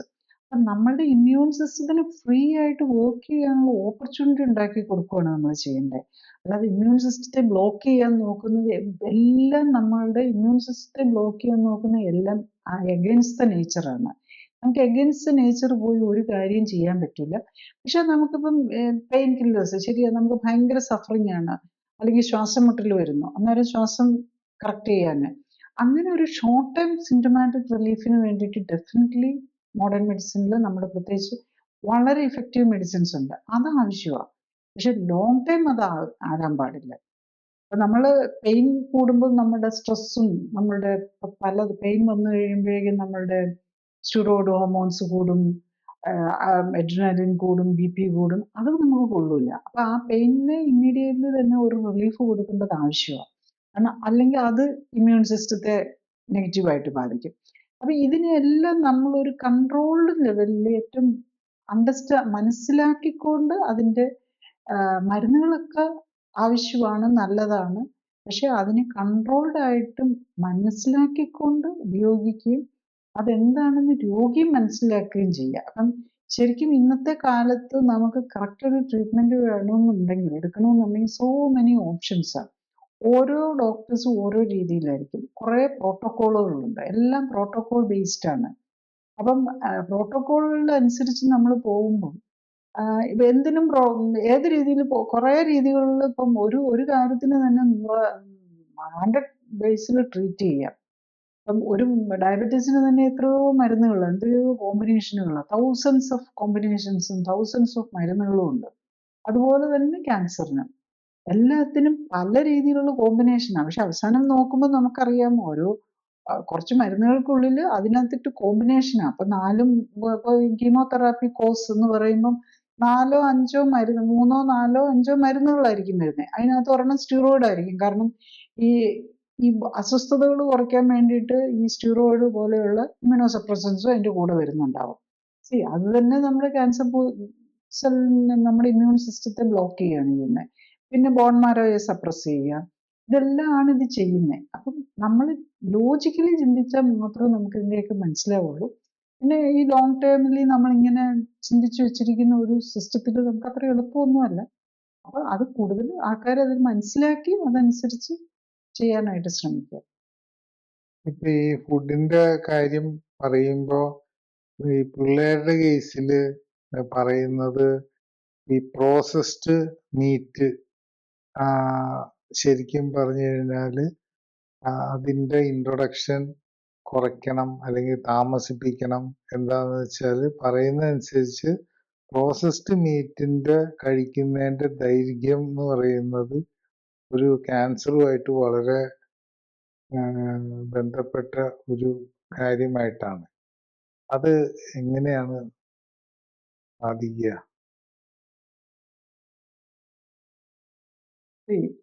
നമ്മളൊരു 40 years പ്രായമുള്ള 10-60 വയസ്സുള്ളവർക്ക് അതിനെക്കുറിച്ച് 40 വർഷത്തെ 50 വർഷത്തേക്ക് പുറകിൽ എങ്ങനെയായിരുന്നു നമ്മൾ ജീവിച്ചിരുന്നതെന്ന് ചിന്തിക്കാൻ പറ്റുള്ളൂ. അന്നൊക്കെ ശരിക്കും പറഞ്ഞു കഴിഞ്ഞാൽ ഒരു ആഴ്ചയിൽ 1-2 ദിവസമായിരിക്കും ഫിഷോ മീറ്റോ പോലെയുള്ള കാര്യങ്ങൾ കഴിക്കുക. ഇങ്ങനെ കടൽ തീരത്തുള്ളവരാണെങ്കിൽ എല്ലാ ദിവസവും ഫിഷ് കഴിച്ചെന്നിരിക്കും. പക്ഷെ മീറ്റ് അത്രയധികം നമ്മൾ ഒരിക്കലും ഉപയോഗിക്കാറില്ലായിരുന്നു. പക്ഷെ ഇന്നിപ്പോൾ ചിൽഡ്രനൊക്കെ കഴിക്കുന്ന ഫുഡിൽ എന്താ വരുന്നത്? എവറി ഡേ മീറ്റാണ്. അത് മീറ്റ് ഇപ്പം നമ്മളൊരു പഴയ കാലത്ത് നമ്മളുടെ കോഴിയോ വാട്ടെവർ ജീവി നമ്മൾ ഇതുണ്ടെങ്കിൽ തന്നെ അതൊരു നാച്ചുറൽ സർക്കംസ്റ്റൻസിലായിരുന്നു ജീവിക്കുന്നത്. അവര് പശു ഒന്നെങ്കിൽ കോഴിയാണെങ്കിൽ അവിടുത്തെ പറമ്പിൽ കൂടെ നടന്ന് എന്തെങ്കിലുമൊക്കെ കൊത്തിത്തിന്ന് ജീവിക്കുന്ന ഇതാണ്. പക്ഷെ ഇന്നെല്ലാം എങ്ങനെയാണ്? എല്ലാം നമ്മൾ വളർത്തുകയാണ് ചെയ്യുന്നത്. അതിന് കൊടുക്കുന്ന ഫുഡിന് മുതൽ കെമിക്കലുകളാണ് കയറി വരുന്നത്. കുഞ്ഞുങ്ങൾക്ക് നമ്മൾ കൊടുക്കുന്നതിനകത്ത് കെമിക്കലുകളാണ് വരുന്നത്. അതുപോലെ തന്നെ ഈ കുഞ്ഞുങ്ങൾക്ക് കഴിക്കാൻ കൊടുക്കുന്ന കോഴിക്കകത്തും അതിനകത്ത് മുട്ട ഉണ്ടാക്കാൻ വേണ്ടിയിട്ട് കൊടുക്കുന്നത് തന്നെ കെമിക്കൽ ഇട്ട സാധനങ്ങളാണ്. അതുപോലെ തന്നെ ഇവർക്ക് അസുഖം വരാതിരിക്കാൻ ഇഞ്ചക്ഷൻ മുതൽ ഈവൻ പാലിനകത്തൊക്കെ നമ്മൾ നാച്ചുറൽ പാല് കാണുന്നില്ലല്ലോ. പാലെല്ലാം കൂടെ മിക്സ് ചെയ്യുന്നു. ആയിരക്കണക്കിന് പശുക്കളുടെ പാലെല്ലാം കൂടെ മിക്സ് ചെയ്ത ഒരു കോമ്പോസിഷനാണ് നമുക്ക് വരുന്നത്. അതിനകത്ത് എന്തെല്ലാം കെമിക്കൽ പ്രോസസ്സിങ് വരുന്നുണ്ട്. പാലിനകത്തൊന്നും വേറൊന്നും ചെയ്യാൻ പാടില്ല എന്ന് പറഞ്ഞു കഴിഞ്ഞാലും നമുക്ക് ആർക്കും ഇപ്പൊ പാക്കറ്റിൽ വരുന്ന പാലൊന്നും നാച്ചുറൽ അല്ലല്ലോ. അത് ടോൺഡ് മിൽക്ക് അല്ലേ. അത് ഡ്രൈ ആക്കി അത് കഴിഞ്ഞ് വെച്ചിട്ട് പിന്നെ അതിനെ ഇതാക്കി വരുമ്പോഴേക്കും അതിന് ന്യൂട്രീഷൻ എല്ലാം കുറഞ്ഞു പോവുക ചെയ്യുന്നത്. ശരിക്കും നമുക്ക് ഈ ഇപ്പം ഇതിനകത്ത് വരുന്ന ഈ അതിലെ ആ പാലിലാണെങ്കിൽ തന്നെ പാലിലെ നെയ്ക്കകത്താണ് ഈ വൈറ്റമിൻസും മിനറൽസും അതുപോലെ omega-3 omega-6 നമ്മുടെ ഏറ്റവും അരക്കനോഡിക് ആസിഡ്, നമ്മളെ ഈ ഇമ്മ്യൂണിറ്റിക്ക് വേണ്ട സാധനം എല്ലാം അതിൽ നെയ്ക്കകത്താണ് ഇരിക്കുന്നത്. ആ നെയ്യ് മാറ്റിയ സാധനമാണ് നമ്മളിപ്പോൾ കഴിക്കുന്നത്. പിള്ളേർക്ക് കൊടുക്കുന്നത് അതാണ്. പിന്നെ പിള്ളേർക്ക് നമ്മൾ സ്പെഷ്യലായിട്ട് കൊടുക്കുന്നത് ഈ പിള്ളേർക്ക് പ്രോട്ടീൻ മാത്രമല്ലല്ലോ നമ്മൾ കൊടുക്കുന്നത്. എന്താ? പേസ്ട്രി, സ്വീറ്റ്സ്, ഇതൊക്കെ ശരിക്കും ജങ്ക് ഫുഡാ. ജങ്ക് ഫുഡ് എന്ന് പറഞ്ഞു കഴിഞ്ഞാൽ അതിനൊന്നും അതെല്ലാം വിഷമാ ശരിക്കും പറഞ്ഞു കഴിഞ്ഞാൽ. ഇപ്പൊ നമ്മള് പേസ്ട്രി പോലെയുള്ള ഈ ക്രീമി സാധനങ്ങൾക്കെല്ലാം എന്താ ഹൈഡ്രജനേറ്റഡ് ഫാറ്റ്, അതിനകത്തോട്ട് കുറെ ഷുഗർ തന്നെ നമ്മളെ കെയിൻ ഷുഗർ ആവണമെന്നില്ല. ആർട്ടിഫിഷ്യൽ സ്വീറ്റ്നസ് ആയിരിക്കും അതിനകത്ത് യൂസ് ചെയ്യുന്നത്. അല്ലെങ്കിൽ ഈ കോൺ സിറപ്പ് പോലെയുള്ള ഹൈ ഫ്രക്ടോസ് ഫുഡാണ് ഈ സ്വീറ്റ്സിനകത്തെല്ലാം വരുന്നത്. ഇപ്പം പണ്ട് ഇച്ചിരി ഹൈ ഫ്രക്ടോസ് എന്നൊക്കെ പറഞ്ഞു കഴിഞ്ഞാൽ ഇച്ചിരി ഫ്രക്ടോസ് കൂടുതലുള്ളത് നമ്മുടെ ഹണിക്കകത്താണ്. ഇപ്പൊ ആർട്ടിഫിഷ്യൽ ഹണി ഫ്രീലി അവൈലബിൾ. നമുക്കൊരു കോമ്പോസിഷൻ പോലും നമുക്ക് തിരിച്ചറിയാൻ പറ്റില്ല. ഈവൻ കെമിക്കൽ അനാലിസിസിൽ തിരിച്ചറിയാൻ പറ്റില്ല. അപ്പൊ ഈവൻ നമ്മൾ നല്ലതായിരുന്നു ഹണി നെയ്യാണെന്നും കരുതി മേടിച്ചു കൊടുക്കുന്നത് ചിലപ്പം ആർട്ടിഫിഷ്യൽ ഗീ ആയിരിക്കും. ഇപ്പൊ നമുക്ക് ആൾക്കാർക്ക് ആർട്ടിഫിഷ്യൽ ഗീയും ആർട്ടിഫിഷ്യൽ ബട്ടറും ആർട്ടിഫിഷ്യൽ ചീസും ഒന്നും തമ്മിൽ തിരിച്ചറിയാൻ ചീസ് നല്ല ബെസ്റ്റ് സാധനം, ചീസ് ഹെൽത്തി സാധനമാണെന്നാണ് നമ്മൾ കരുതുന്നത്. പക്ഷെ അത് ആർട്ടിഫിഷ്യൽ ചീസ് ആയിരിക്കും പലപ്പോഴും. നമ്മളിപ്പോ നമ്മൾ ഈ പിസ്സയിലും ഈ കടകളിലൊക്കെ യൂസ് ചെയ്യുന്ന നാച്ചുറൽ ചീസ് ആയിരിക്കുമോ? അത് കൂടുതലും ആർട്ടിഫിഷ്യൽ ആയിരിക്കും. അതിനകത്ത് എത്ര നമുക്കതിനകത്ത് നിന്ന് എഴുതിയാൽ നമുക്കൊന്ന് കണ്ടുപിടിക്കാൻ പോലും പറ്റില്ല ആർട്ടിഫിഷ്യൽ ചീസാണോ നാച്ചുറൽ ചീസാണോ, അതിനകത്ത് എത്ര ഹൈഡ്രജനേറ്റഡ് ഫാറ്റ് ആഡ് ചെയ്തിട്ടുണ്ട്, ഈ കാര്യങ്ങളൊന്നും നമുക്ക് അതിനകത്ത് എന്തെല്ലാം എന്തെല്ലാമാണ് അതിനകത്ത് വന്നിരിക്കുന്നത് ഈവൻ അതിൻ്റെ അകത്ത് അതിന്റെ ഇൻഗ്രീഡിയൻസ് നോക്കിയാൽ അറിയത്തില്ല. ഇനി എത്ര പേർക്ക് ഇതിന്റെ ഇൻഗ്രീഡിയൻസ് നോക്കാൻ പറ്റും? ശരിക്കും ഇൻഗ്രീഡിയൻസ് നോക്കി കഴിഞ്ഞു കഴിഞ്ഞാൽ നമ്മളൊരു ബ്രെഡ് പോലും മേടിച്ച് കഴിക്കുകയില്ല. ശരിക്കും ഇൻഗ്രീഡിയൻസ് എഴുതിയിട്ടുള്ള ഒരു ഫുഡ്, ഒരു ബ്രെഡ് മേടിച്ചാൽ അതിനകത്ത് എത്ര കെമിക്കലാണ് വരുന്നിരിക്കുന്നതെന്ന് നോക്കിയാൽ മതി. ഇപ്പൊ അതാണല്ലോ നമ്മൾ പിള്ളേർക്ക് കൊടുക്കുന്നത്. ബിസ്ക്കറ്റ്, അതിനകത്തൊന്നും അതിനകത്തിരിക്കുന്ന ടേസ്റ്റ് മേക്കേഴ്സിന്റെ കാര്യം എഴുതുന്നുണ്ടോ? ഇല്ല. നാച്ചുറൽ ഫ്ലേവേഴ്സും കളേഴ്സ് എന്നാണ് എഴുതുന്നത്. എല്ലാത്തിനും ഫ്ലേവേഴ്സും കളേഴ്സും വരുന്നുണ്ട്. അതൊക്കെ ഒരു കൊച്ചു ഒരു ദിവസമല്ല കഴിക്കുന്നത്. അപ്പൊ ഈ നമ്മൾ ശരിക്കും നമ്മുടെ ബ്രെയിനിനെ തന്നെ പറ്റിക്കുകയാണ് ചെയ്യുന്നത്. ബേസിക്കലി നമ്മൾ ഡിസീവിങ് നമ്മളുടെ ടേസ്റ്റ്. കാരണം ആർട്ടിഫിഷ്യലി കളറും പ്രിസർവേറ്റീവ്സും ഇട്ട സാധനങ്ങൾ കുട്ടികൾക്ക് മേടിച്ചു കൊടുത്ത് കഴിച്ചു തുടങ്ങിയാൽ അവര് നാച്ചുറൽ ആയിട്ടുള്ള സാധനത്തിനോട് അവർക്ക് ഇൻട്രസ്റ്റ് ഉണ്ടാവില്ല. കാരണം അവർക്ക് അതിന് ടേസ്റ്റ് ഇല്ല. കാരണം എല്ലാ പേരൻസും പറയും കൊച്ചു പച്ചക്കറി കഴിക്കുന്നില്ല, ഫ്രൂട്ട്സ് കഴിക്കുന്നില്ല എന്ന്. അവർക്ക് നമ്മൾ ചോക്ലേറ്റും ഈ സ്വീറ്റ്സും ഇങ്ങനത്തെ ഫ്ലേവേർഡ് സാധനങ്ങളും കടയിൽ നിന്നുള്ള ഇപ്പം നമ്മൾ ചിക്കൻ പോലും നമ്മൾ വീട്ടിലുണ്ടാക്കി കൊടുത്താൽ നോൺ വെജ് കഴിക്കുന്ന കുട്ടികൾക്ക് വീട്ടിലുണ്ടാക്കുന്ന ഫിഷും നോൺ മീറ്റും ഒന്നും അവർക്ക് പറ്റില്ല.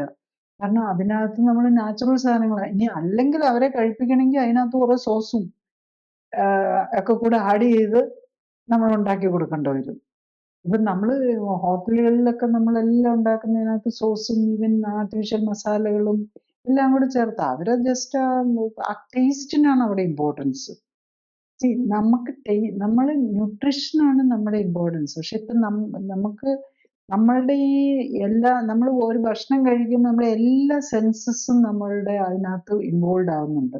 Smell, vision, taste, even touch, even the proprioception, sixth sense, proprioception, ഇതെല്ലാം കൂടെ കൂടിയാണ് നമ്മളൊരു ഫുഡ് കഴിക്കുന്നത്. ഇതെല്ലാം തന്നിരിക്കുന്നത് എന്തിനാണ്? നമുക്ക് നേച്ചർ തന്നിരിക്കുന്നത് എന്താന്ന് ചോദിച്ചാൽ ഈ ഫുഡാണ് നമ്മളുടെ ബോഡി ആവേണ്ടത്. ആ ഫുഡിനെ തിരിച്ചറിഞ്ഞ് കഴിക്കാൻ വേണ്ടിയാണ് നമ്മൾ തന്നിരിക്കുന്നത്. ഈ സെൻസസ് എല്ലാം നമ്മളുടെ വായുടെ ചുറ്റും വെച്ചിരിക്കുന്നത്, മുഖത്ത് വെച്ചിരിക്കുന്നതിന്റെ കാരണം തന്നെ ഇതെല്ലാം അറിഞ്ഞ് നമ്മൾ ഈവൻ ദ ഹിയറിങ്, നമ്മളൊരു സാധനം ചവയ്ക്കുമ്പം കടിക്കുമ്പം അതിൻ്റെ ക്രിസ്പിനെസ്, ഇതെല്ലാം നമ്മൾ എൻജോയ് ചെയ്യാനും പറ്റും. അതുപോലെ തന്നെ അതിൻ്റെ ന്യൂട്രീഷൻ്റെ ഈവൻ സ്മെല്ല്, ഇത് ചീത്തയായിട്ടുള്ളതാണോ എന്നറിയാൻ സ്മെല്ല്, ടേസ്റ്റ്, ഈവൻ സൗണ്ട് എല്ലാം കൂടെ കമ്പൈൻ ചെയ്താണ്. പക്ഷെ അതിന് നമ്മൾ കറക്റ്റ് നമ്മുടെ സേഫ് ഫുഡ് സെലക്ട് ചെയ്യാനാണ് നമുക്കത് നേച്ചർ തന്നിരിക്കുന്നത്. പക്ഷെ നമ്മളിപ്പം അതിനെല്ലാം എൻജോയ് ചെയ്യാനായിട്ടുള്ള, അപ്പം പലപ്പോഴും അതിനെ ഡിസീവ് ചെയ്യുകയാണ്. അതായത് നമ്മളെ പറ്റിക്കുകയാണ്. നമ്മളുടെ സെൻസസിനെ നമ്മൾ തന്നെ പറ്റിക്കുകയാണ് ചെയ്യുന്നത്. നമ്മൾ പച്ച കളറിട്ട് നല്ല ഗ്രീൻ ആക്കി വെക്കും, ബ്ലൂ ആക്കി വെക്കും. പിള്ളേർക്ക് നമ്മൾ നല്ല കളേർഡ് ചുമന്ന നിറമുള്ളതും പച്ച നിറമുള്ളതും നീല നിറമുള്ളതും ഒക്കെ സ്വീറ്റ്സും ഡ്രിങ്ക്സും എല്ലാം കൊടുക്കും. അപ്പൊ അവിടെ എന്താ നമ്മൾ പറ്റുന്നത്, നമ്മൾ എല്ലാത്തിനും പറ്റിക്കുകയാണ്. അതുപോലെ നമ്മൾ പലതരം ഒരു ന്യൂട്രീഷണൽ വാല്യൂ ഇല്ലാത്ത സാധനങ്ങളിട്ട് ടേസ്റ്റ് മേക്കേഴ്സ് ആയിട്ടിട്ട് അതിനെ ഇത് ചെയ്യുക. അപ്പം ഫൈനലി വരുമ്പം നാച്ചുറൽ സാധനങ്ങൾക്കൊന്നും ഇഷ്ടപ്പെടാതെ വരും. അപ്പൊ പിന്നെ അവർക്ക് രോഗങ്ങൾ വരുന്നതിൽ നമ്മൾ അത്ഭുതപ്പെടാനില്ലല്ലോ. കാരണം അവരുടെ ന്യൂട്രീഷണൽ ബേസ് മുഴുവൻ താന്നു പോകും. വേണ്ട ന്യൂട്രീഷൻസ് ഉണ്ടാവില്ല, ഉള്ള കെമിക്കൽസും ടോക്സിൻസും എല്ലാം ബോഡിയിലേക്ക് ചെല്ലും. അപ്പൊ അവർക്ക് അവരുടെ ഇമ്മ്യൂൺ സിസ്റ്റം മൊത്തം തെറ്റും. അവർക്ക് ബ്ലഡ് ക്യാൻസറും ഏത് ക്യാൻസർ വേണേലും വരാം. ക്യാൻസറോ ഓട്ടോ ഇമ്മ്യൂൺ ഡിസീസോ അലർജിയോ ഇൻഫെക്ഷനോ എന്തും വരാം. ബിക്കോസ് എല്ലാത്തിനെയും കൺട്രോൾ ചെയ്യുന്ന ഇമ്മ്യൂൺ സിസ്റ്റമാണ്. ശരിക്കും പറഞ്ഞു കഴിഞ്ഞാൽ there is only 4 or 5 category of അസുഖങ്ങൾ തന്നെ. ഒന്ന് നമുക്ക് ഈ കൺജന്റൽ അനോമലീസ് വരും, അത് ഇൻട്രായുട്രൈൻ തന്നെ ആവശ്യത്തിന് ഫുഡും ഇത് വരാത്തത്. പിന്നെ ഇൻഫെക്ഷൻ നമുക്കറിയാം, മൈക്രോബ്സ് കൊണ്ടുവരുന്നത്. പിന്നെ അലർജി, പിന്നെ ഓട്ടോ ഇമ്മ്യൂൺ ഡിസീസ്, ഈ SLE, ആർത്രൈറ്റിസ്, ടൈപ്പ് 1 ഡയബറ്റീസ്, ഇതൊക്കെ ഓട്ടോ ഇമ്മ്യൂൺ ഡിസീസ്. പിന്നെ മെറ്റബോളിക് ഡിസീസ് എന്ന് പറയുന്നത് നമ്മളുടെ ടൈപ്പ് 2 ഡയബറ്റീസ്, കൊളസ്ട്രോള്, അതാണ് പിന്നെ ഹാർട്ട് അറ്റാക്കും സ്ട്രോക്കും ആയിട്ട് മാറുന്നത്. പിന്നെയുള്ളത് ക്യാൻസർ.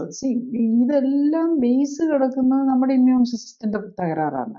അപ്പൊ നമ്മളുടെ ഇമ്മ്യൂൺ സിസ്റ്റത്തെ വിശ്വസിച്ച് അതിന് വേണ്ട കാര്യങ്ങൾ ചെയ്തു കൊടുക്കുക, അതിനെ എംപവർ ചെയ്യുക എന്നുള്ളതിന് പകരം നമ്മൾ അതിനെ വീണ്ടും അതിന്റെ സ്ട്രെസ് കൂട്ടി അതിനെ നശിപ്പിക്കാൻ നോക്കുകയാണ്. പ്രത്യേകിച്ച് ക്യാൻസർ ട്രീറ്റ്മെന്റിലാണ് ശരിക്കും അതിനെ നശിപ്പിക്കാൻ തന്നെ നോക്കുന്നത്. പ്യുവർലി നമ്മൾ ഡിസ്ട്രോയ് ചെയ്യാനാണ്. നമ്മുടെ ഇമ്മ്യൂൺ സിസ്റ്റത്തിന്റെ ഡിഫറെന്റ് ആസ്പെക്റ്റിനെ അല്ലെങ്കിൽ ഏത് ഓർഗന് വന്നോ അതുമായിട്ട് റിലേറ്റഡ് ആയിട്ടുള്ള ഭാഗത്തെ റേഡിയേഷൻ ചെയ്തും കീമോതെറാപ്പി വെച്ചും എല്ലാം നമ്മൾ ഡിസ്ട്രോയ് ചെയ്യാനാണ് ശ്രമിക്കുന്നത്. അപ്പൊ നമ്മളുടെ ലോജിക്കലി ചിന്തിക്കാനായിട്ട് അതിന്റെ എന്താണെന്ന് മനസ്സിലാക്കി എടുക്കാനായിട്ട് എല്ലാവരും ശ്രമിക്കുക. ഈ ഒരു പരിധി വരെ ചില അലർജീസ് ലൈക്ക് അല്ലെങ്കിൽ അലർജി പോലെയുള്ള ഗ്ലൂട്ടൻ ഇൻടോളറൻസ് അങ്ങനെയുള്ളതും ഒരു പരിധി വരെ ക്യാൻസറിനെ പ്രോത്സാഹിപ്പിക്കാൻ സാധ്യതയുണ്ട് എന്ന് കേട്ടിട്ടുണ്ട്. അത് എത്രമാത്രം ശരിയാണ്? ഗ്ലൂട്ടൻ എന്ന് പറയുന്നത് ഒരു തരം പ്രോട്ടീനാണ് ശരിക്കും പറഞ്ഞു കഴിഞ്ഞാൽ. ഈ ഗ്ലൂട്ടൻ ഇപ്പൊ നമ്മൾ കഴിക്കുന്ന ഗോതമ്പ്, മൈദ, റവ, അതൊക്കെ ഗോതമ്പിന്റെ പ്രിപ്പറേഷൻസ് ആണ്. ഓട്സ്, റൈ, നമ്മൾ റൈ ഇവിടെ അത്രയധികം ഉപയോഗിക്കുന്നില്ല, റൈ, ഇതിലൊക്കെയാണ് അത് വരുന്നത്. പിന്നെ ഇപ്പൊ അതൊക്കെ വിസിബിൾ സോഴ്സ്. ഇൻവിസിബിൾ ഗ്ലൂട്ടൻ എന്തിലാണെന്ന് ചോദിച്ചാൽ മിക്കവാറും എല്ലാ സോസിലും തന്നെ ഇപ്പൊ ഗ്ലൂട്ടൻ ആഡ് ചെയ്യുന്നുണ്ടെന്നാണ് പറയുന്നത്. അതുപോലെ തന്നെ ഗ്ലൂട്ടൻ ആസ് എ പ്രോട്ടീൻ നമ്മൾ ഈ ബേക്ക് ചെയ്യുന്ന സാധനം, ബ്രെഡിന്റെ ഒക്കെ ആ കൺസിസ്റ്റൻസി കറക്റ്റ് ചെയ്യാൻ ഈ ഗ്ലൂട്ടൻ അതിനൊരു പ്രത്യേക ഒരു സ്റ്റിക്കിനെസ്സും ഒക്കെ കിട്ടും. അപ്പൊ ഈ ഗ്ലൂട്ടൻ പൗഡർ തന്നെ ഇതിനകത്ത് ആഡ് ചെയ്യുന്നുണ്ട് പലതിലും. അപ്പം ഈ ഗ്ലൂട്ടന്റെ ഒരു പ്രത്യേകത ആദ്യം നമുക്കിതൊന്നും അറിയില്ലായിരുന്നു. ഈ ഒരു ലാസ്റ്റ് 10 years 20 years ഒക്കെ ആയുള്ള ഗ്ലൂട്ടൻ എങ്ങനെയാണ് രോഗം ഉണ്ടാക്കുന്നത് എന്നുള്ളതിനെ കുറിച്ച്. കാരണം പണ്ടൊക്കെ നമ്മൾ ഓർക്കുന്നില്ലേ, ഡയബറ്റീസ് വന്നു കഴിഞ്ഞാൽ ഉടനെ ഗോതമ്പിലേക്ക് മാറും. ഇപ്പോഴും അങ്ങനെയാണ് ആൾക്കാർ. ഒരു അസുഖം വന്നു കഴിഞ്ഞാൽ നമ്മൾ ആദ്യം കഴിക്കുന്നത് ബിസ്ക്കറ്റും ബ്രെഡും പോലെയുള്ള സാധനങ്ങളല്ലേ ഇപ്പൊ പനിയുള്ളവർക്കാണെങ്കിലും കൊടുക്കുന്നത്. പക്ഷെ നമുക്കിപ്പം വളരെ വ്യക്തമായിട്ട് അറിയാം, ആദ്യം നമ്മളൊരു സീലിയാക് ഡിസീസ്, വയറിന് വരുന്ന ഒരു അസുഖത്തെ കുറിച്ചായിരുന്നു ഗ്ലൂട്ടനുമായിട്ട് റിലേറ്റഡ് ആയിട്ട് ഫസ്റ്റ് നമ്മൾ മനസ്സിലാക്കിയത്. അപ്പം ഗ്ലൂട്ടൻ കാരണം നമ്മളുടെ ഇൻറ്റസ്റ്റൈൻ മ്യൂക്കോസ് തന്നെ നശിഞ്ഞു പോവുകയാണ്. അങ്ങനെ വന്നു കഴിയുമ്പോൾ അവർക്ക് പലതരം വയറസുഖങ്ങൾ വന്ന് അവർ ക്ഷീണിച്ചു പോകുന്നു. അതിനെ വെച്ച് സ്റ്റഡി ചെയ്ത് കഴിഞ്ഞപ്പോൾ ഇപ്പം നമ്മൾ മനസ്സിലാക്കുന്നത് പല രോഗങ്ങൾക്കും, ഓട്ടോ ഇമ്മ്യൂൺ രോഗങ്ങൾ, പ്രത്യേകിച്ചും ആ ഇൻറ്റസ്റ്റൈന് വരുന്ന പ്രോബ്ലം ഒരു ഓട്ടോ ഇമ്മ്യൂൺ ഡിസീസാണ്. നമ്മുടെ ഇമ്മ്യൂൺ സിസ്റ്റം തന്നെ നമ്മുടെ ഇൻറ്റസ്റ്റൈനൽ മ്യൂക്കോസ് ഡാമേജ് ചെയ്യുന്നു. ഇപ്പം പല നോൺ സീലിയ ഗ്ലൂട്ടൻ സെൻസിറ്റിവിറ്റി എന്ന് പറഞ്ഞ് ഒരു ബിഗ് ഗ്രൂപ്പ് ഓഫ് ഡിസീസസ് വരുന്നുണ്ട്. അപ്പൊ അതിനകത്ത് even psychiatric manifestations, irritability, depression, അങ്ങനത്തേത് വരാൻ, അതുപോലെ ആങ്സൈറ്റി, ഇതിനൊന്നും ഗ്ലൂട്ടൻ കാരണമാകാം. ഈവൻ ക്യാൻസറിനെ സംബന്ധിച്ചിടത്തോളം ആണെങ്കിൽ ഈ ഗ്ലൂട്ടന്റെ ഒരു പ്രത്യേകത എന്താണെന്ന് ചോദിച്ചു കഴിഞ്ഞാൽ ഞാൻ നേരത്തെ പറഞ്ഞല്ലോ, ക്യാൻസറിന് നമ്മളൊരു കാർബോഹൈഡ്രേറ്റ് ഫ്രീ ഡയറ്റാണ് കൊടുക്കേണ്ടത്. ഈവൻ കാർബോഹൈഡ്രേറ്റിന്റെ, അതായത് ഗ്ലൂക്കോസ് എവിടെ, നമ്മളിപ്പോൾ ഈ പെറ്റ് സ്കാൻ ചെയ്യുമ്പോൾ തന്നെ നമ്മൾ ചെയ്യുന്നത് എന്താന്ന് ചോദിച്ചു കഴിഞ്ഞു കഴിഞ്ഞാൽ റേഡിയോ ആക്റ്റീവ് ഫ്ലൂറിൻ ഇട്ട ഗ്ലൂക്കോസ് അതിനെ ഇഞ്ചെക്ട് ചെയ്തിട്ട് എവിടെയൊക്കെയാണ് ഈ ഗ്ലൂക്കോസ് അപ്ടേക്ക് ഉണ്ടെന്നാണ് നമ്മൾ നോക്കുന്നത്.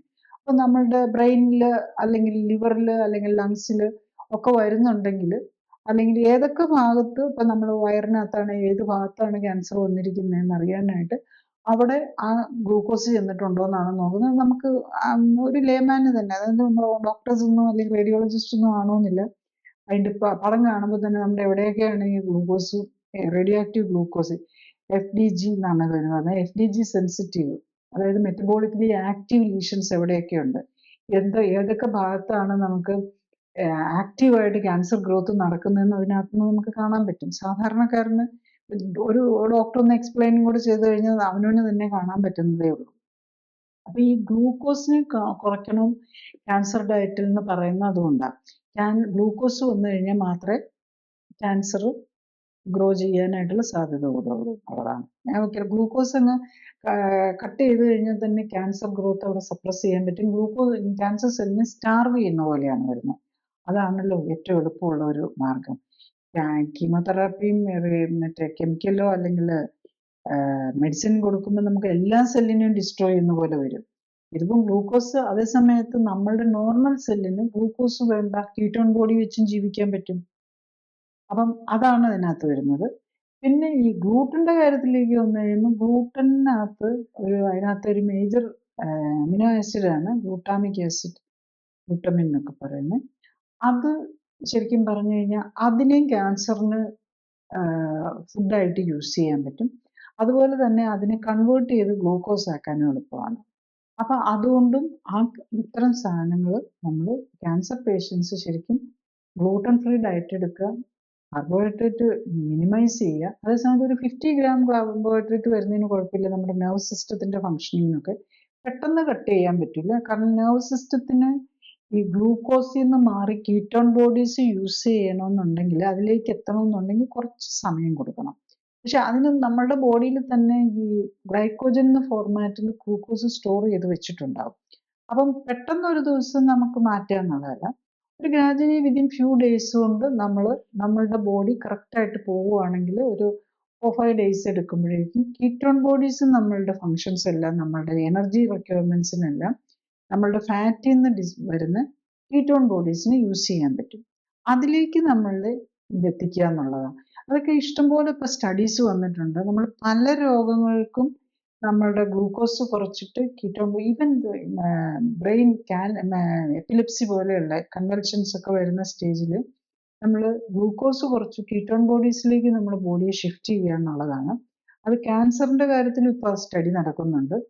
കീറ്റോൺ ബോഡീസിലേക്ക് നമ്മൾ കാർബോഹൈഡ്രേറ്റ് കുറച്ച് കീറ്റോൺ ബോഡീസിലേക്ക്. പക്ഷെ അപ്പം നമുക്ക് നോൺ വെജ് കഴിക്കാൻ പാടില്ല. ഇപ്പം നമുക്ക് കാർബോഹൈഡ്രേറ്റ് കഴിക്കാൻ പാടില്ല, എന്നാൽ കുറേ നോൺ വെജ് എടുത്ത് കഴിക്കാമെന്ന് വെച്ച് ഓവർ ഹൈ പ്രോട്ടീൻ ഡയറ്റും എടുക്കാൻ പാടില്ല. ഓവർ ഹൈ പ്രോട്ടീൻ വന്നു കഴിഞ്ഞാലും അവൻ ബോഡിക്ക് ഡാമേജ് ചെയ്യാം. നമുക്ക് ഒരു ദിവസം ഒരു 50 ഗ്രാം പ്രോട്ടീൻ മതിയാകും. ശരിക്കും പറഞ്ഞാൽ ഒരു 50 ഗ്രാം ഗ്ലൂക്കോസും 50 ഗ്രാം പ്രോട്ടീനും മതിയാകും നമ്മളുടെ ബോഡിക്ക് ഫങ്ഷനിങ് ആയിട്ട്. അപ്പം നമ്മൾ ഏറ്റവും മിനിമം ഫുഡിൽ നമ്മൾ മാനേജ് ചെയ്യാൻ കൊടുക്കുമ്പോഴാണ് നമ്മുടെ ബോഡിയുടെ ഇമ്മ്യൂൺ സിസ്റ്റത്തിന് ഏറ്റവും ബെറ്റർ ആയിട്ട് വർക്ക് ചെയ്യാൻ പറ്റുന്നത്. പക്ഷെ ഒൺലി തിങ് നമ്മൾ കുറച്ച് കളയാൻ പാടില്ലാത്തത് വൈറ്റമിൻസും മിനറൽസും കറക്റ്റ് പ്രൊപ്പോർഷനിൽ വേണം. ഡയറ്ററി ഫൈബർ വേണം. കാർബോഹൈഡ്രേറ്റ്, ഗ്ലൂക്കോസ് ആക്കുന്ന കാർബോഹൈഡ്രേറ്റ് വേണ്ട. പക്ഷെ നമ്മുടെ ഇൻറ്റസ്റ്റൈനും നമ്മുടെ ഇൻറ്റസ്റ്റൈനൽ ബാക്ടീരിയാസും എല്ലാം നമ്മുടെ ഇമ്മ്യൂൺ സിസ്റ്റത്തിൽ ഒരു മേജർ റോള് തന്നെ വരുന്നുണ്ട്. നമ്മൾ മാത്രമല്ല, നമ്മുടെ ഇമ്മ്യൂൺ സിസ്റ്റത്തിലുള്ള ബാക്ടീരിയ, നമ്മളുടെ ഉള്ളിൽ ജീവിക്കുന്ന ബാക്ടീരിയകളും ഒക്കെ വെരി ഇമ്പോർട്ടൻ്റ് റോളാണ്. നമ്മളൊരു ഒരു ഇക്കോസിസ്റ്റമാണ് അവിടെ നമ്മളുടെ വയറിനുള്ളിലും സ്കിന്നിലും സ്വെറ്റ് ഗ്ലാൻസിലും ഒക്കെ ഉള്ള ഇമ്മ്യൂൺ സിസ്റ്റത്തിന് ബാക്ടീരിയയ്ക്കും നല്ല റോളുണ്ട്. അപ്പൊ അവർക്ക് അവിടെ ജീവിക്കണമെങ്കിൽ ഡയറ്ററി ഫൈബർ വേണം. ഈ ഡയറ്ററി ഫൈബർ നമ്മളിപ്പം അരിയും ഗോതമ്പും ടപ്പിയൊക്കെ പോലെയുള്ള അല്ലെങ്കിൽ ഉരുളക്കിഴങ്ങൊക്കെ കാർബോഹൈഡ്രേറ്റാണ് കൂടുതൽ. അതേസമയത്ത് ലീഫി വെജിറ്റബിളിൽ കാർബോഹൈഡ്രേറ്റിൽ അത് ഇൻഡൈജസ്റ്റബിൾ ഫോമാണ്, സെല്ലുലോസ് എന്നുള്ള ഫോമിലാണ്. അതാണ് ഡയറ്ററി ഫൈബർ ആയിട്ട് വരുന്നത്. അതിൽ സെല്ലുലോസും അതുപോലെ ഡിസോൾവബിൾ ആയിട്ടുള്ള ഡയറ്ററി ഫൈബറും, അതായത് അബ്സോർബ് ചെയ്യില്ല. അബ്സോർബ് ചെയ്യുന്നത് നമ്മൾ ഗ്ലൂക്കോസോ അല്ലെങ്കിൽ ഫ്രക്ടോസോ ഒക്കെ ആയിട്ട് കൺവേർട്ട് ചെയ്യാവുന്ന സിമ്പിൾ ഷുഗേഴ്സ് ആയിട്ട് കൺവേർട്ട് ചെയ്യാവുന്നത് മാത്രമേ അബ്സോർബ് ചെയ്യുള്ളൂ. ഈ അബ്സോർബിൾ കാർബോഹൈഡ്രേറ്റ് ഇല്ലാതെ ഡയറ്ററി ഫൈബർ പോലെയുള്ളതും വേണം. പിന്നെ വൈറ്റമിൻസും മിനറൽസും വേണം. പിന്നെ omega-369 അതാണ് നമ്മളുടെ ബോഡി ബിൽഡിംഗ് ആയിട്ടുള്ളത്. പിന്നെ പ്രോട്ടീനും വേണം. പ്രോട്ടീൻ ആണെങ്കിലും ഒത്തിരി ആവശ്യമില്ല, ഒരു 50 ഗ്രാം. 50 ഗ്രാം എന്ന് പറഞ്ഞു കഴിഞ്ഞാൽ നമ്മൾ ഫിഷോ മീറ്റോ ഒക്കെ പോലെയുള്ളതിൽ ഏകദേശം 25 ഗ്രാം ഡ്രൈ വെയിറ്റ് അല്ല, വെറ്റ് വെയിറ്റ് തന്നെ ഏകദേശം 25 ഗ്രാമും അത് പ്രോട്ടീൻ ആയിരിക്കും. അപ്പൊ അത്രയും വന്ന ഒരു മാക്സിമം 200 ഗ്രാമേ വരാൻ പാടുള്ളൂ. അപ്പോൾ ഫിഷോ മീറ്റോ കഴിക്കുന്നവർ പോലും. പിന്നെ കഴിക്കാവുന്നത് ഇപ്പൊ ശരിക്കും ഒരു ക്യാൻസർ പേഷ്യന്റ് എടുക്കേണ്ട ഡയറ്റ് എന്ന് പറഞ്ഞു കഴിഞ്ഞാൽ ലീഫി വെജിറ്റബിൾസ് കഴിക്കുക, പിന്നെ ഫിഷോ മീറ്റോ പോലെയുള്ളതോ, അല്ലെങ്കിൽ നോൺ വെജിറ്റേറിയൻസിന് കുറച്ചും കൂടി ഡിഫിക്കൽട്ടാണ് ഒരു ഡയറ്റിലേക്ക് എത്തിക്കാൻ. അതും അതിലും നമ്മൾ പിന്നെ ശ്രദ്ധിക്കേണ്ടത് എന്താണെന്ന് വെച്ചാൽ ചില സാധനങ്ങൾ നമ്മുടെ ബോഡിക്ക് പറ്റില്ലായിരിക്കും. ചില പ്രോട്ടീൻ നമ്മുടെ ബോഡിയുടെ ഇമ്മ്യൂൺ സിസ്റ്റത്തെ പ്രൊവോക്ക് ചെയ്യും. അപ്പൊ അവര് കുറെ IgG അത് ആ ഇമ്മ്യൂൺ ആക്റ്റീവ് ആയിട്ടുള്ള സാധനങ്ങൾ ഉണ്ടാക്കും. അത് കണ്ടുപിടിച്ച് ഏത് പ്രോട്ടീനാണ് നമ്മളുടെ ബോഡിയായിട്ട് റിയാക്ട് ചെയ്യാത്തത്. അതുപോലെ ഈവൻ കാർബോഹൈഡ്രേറ്റ് ചിലർക്കൊക്കെ വെണ്ടയ്ക്ക, വഴുതനങ്ങ, അങ്ങനെ ചില ലീവ്സ്, ഈവൻ സ്പൈനാച്ചിനോട് നമ്മുടെ ബോഡി ചിലർക്ക് പറ്റാത്തതുണ്ട്. സ്പൈനാച്ച് നമ്മുടെ ചീരയുണ്ടല്ലോ, ചിലർക്ക് അതും പറ്റില്ല. അപ്പൊ അതും കൂടെ ഏതാണെന്ന് നമുക്ക് ഏറ്റവും ബെസ്റ്റ്, ഏറ്റവും നമ്മുടെ ബോഡി റിയാക്ട് ചെയ്യും. ഏറ്റവും ബെസ്റ്റ് എന്ന് പറഞ്ഞാൽ നമ്മുടെ ബോഡി അതിനെ ആക്സെപ്റ്റ് ചെയ്യുന്നത്, നമ്മുടെ ഇമ്മ്യൂൺ സിസ്റ്റം ആക്സെപ്റ്റ് ചെയ്യുന്ന ഫുഡ് ഏതാണെന്ന് കണ്ടുപിടിച്ച് അതിലേക്ക് ഷിഫ്റ്റ് ചെയ്യാൻ നോക്ക്.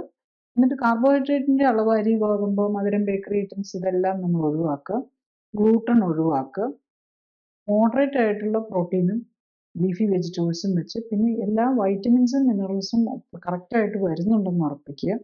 അതുപോലെ നമ്മുടെ ഹീലിംഗ് ആയിട്ടുള്ളത് omega-3 ആണ്. omega-3 കൂടുതൽ കിട്ടുന്നുണ്ടെന്ന് ഉറപ്പ് വരുത്തുക. omega-3 and 6 and 9 ഇതിന്റെ ബാലൻസ് കറക്റ്റ് ചെയ്യുക. ഇത്രയും കാര്യം ചെയ്തു കഴിഞ്ഞാൽ പിന്നെ നമ്മളുടെ ടോക്സിൻസ് നമ്മുടെ ബോഡിയിൽ അധികം ഇല്ല എന്ന് ഉറപ്പിക്കുക. എന്തെങ്കിലുമൊക്കെ ടോക്സിൻ കെട്ടിക്കിടക്കുന്നുണ്ടെങ്കിൽ അത് പുറത്ത് കളയാനായിട്ട് ഉള്ള മെത്തേഡ്സ് നോക്ക്. അത് നമ്മളെ പുറത്തേക്ക്, കാരണം പല ക്യാൻസർ പേഷ്യൻസിന് നമുക്ക് കാണാം, ഇപ്പം നമ്മൾ ടെസ്റ്റ് ഒക്കെ ചെയ്യുന്നത് heavy metals, tin, arsenic, mercury ഇതൊക്കെ കൂടുതലായിട്ടുള്ളത് കാണാം. അപ്പൊ അത് കുറച്ചുകൊണ്ട് വരാനുള്ള മെത്തേഡ്സും കൂടെ എല്ലാം ഡയറ്ററി മെത്തേഡ്സ്, ഡയറ്റും എക്സസൈസും വെച്ച് തന്നെ പോസിബിൾ ആകുന്നതേ ഉള്ളൂ. പിന്നെ ചില സ്വെറ്റിംഗ്, നമ്മുടെ സ്റ്റീം ബാത്ത് പോലെയുള്ളത്, അങ്ങനത്തെ കാര്യങ്ങൾ കൊണ്ട് നമുക്ക് ചെയ്യാവുന്നതേ ഉള്ളൂ. അത് വെച്ചത് ചെയ്യാൻ വില്ലിങ് ആണെങ്കിൽ നമുക്ക് ദിവസങ്ങളൊന്നും നമുക്ക് നോക്കിയിരിക്കേണ്ട കാര്യമില്ല. ട്യൂമർ മാർക്കേഴ്സ് നോക്കുക, ഏതെങ്കിലും ട്യൂമർ മാർക്കേഴ്സ്. പക്ഷെ ഞാനിപ്പോൾ പലപ്പോഴും കാണാറുണ്ട്, പെറ്റ് സ്കാൻ 3 മാസം കൂടുമ്പോൾ ഈവൻ മാസാമാസം ചെയ്യും. പക്ഷെ തുടക്കത്തിൽ ആരും പെറ്റ് സ്കാൻ ഒന്നും ചെയ്യില്ല. പക്ഷെ മോണിറ്ററിങ്ങിന് പെറ്റ് സ്കാൻ ചെയ്യും. കീമോതെറാപ്പിയും റേഡിയേഷനും എല്ലാം കഴിഞ്ഞിട്ടാണ് പെറ്റ് സ്കാൻ തുടങ്ങുന്നത്.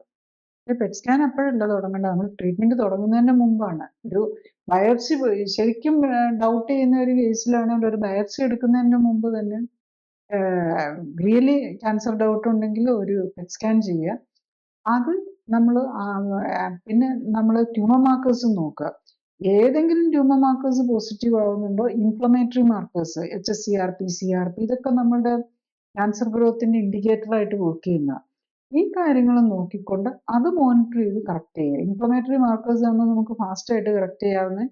അതുപോലെ ട്യൂമർ മാർക്കേഴ്സ് കറക്റ്റ് ചെയ്യുക. പിന്നെ നമ്മളുടെ ഈ ഗ്ലൂക്കോസ് അപ്ടേക്കും നോക്കി നമ്മൾ, പിന്നെ അതുപോലെ ഇപ്പം ഓരോ ക്യാൻസറിന് സ്പെസിഫിക് ആയിട്ടുള്ള പെറ്റ് സ്കാൻസ് ഉണ്ട്. PSA പ്രോസ്റ്റേറ്റ് ക്യാൻസറിന് വേണ്ടിയിട്ട്. അങ്ങനെ ഓരോന്നിനും കുറച്ചും കൂടെ സ്ട്രീം ലൈൻ ചെയ്തു കൊണ്ടിരുന്ന ചില പെറ്റ് സ്കാനുകളുണ്ട്. അപ്പൊ ആ ഇതും കൂടെ, എന്നാലും പക്ഷെ എപ്പോഴും FTG വെച്ചിട്ടുള്ള ഫ്ലൂറോഡിയോക്സി ഗ്ലൂക്കോസ് വെച്ചിട്ടുള്ളതിന് എപ്പോഴും അതിൻ്റെ വേറൊരു അഡീഷണൽ വാല്യൂം കൂടെ ഉണ്ട്. അത് വെച്ച് നമുക്ക് മോണിറ്റർ ചെയ്യാവുന്നതേ ഉള്ളൂ.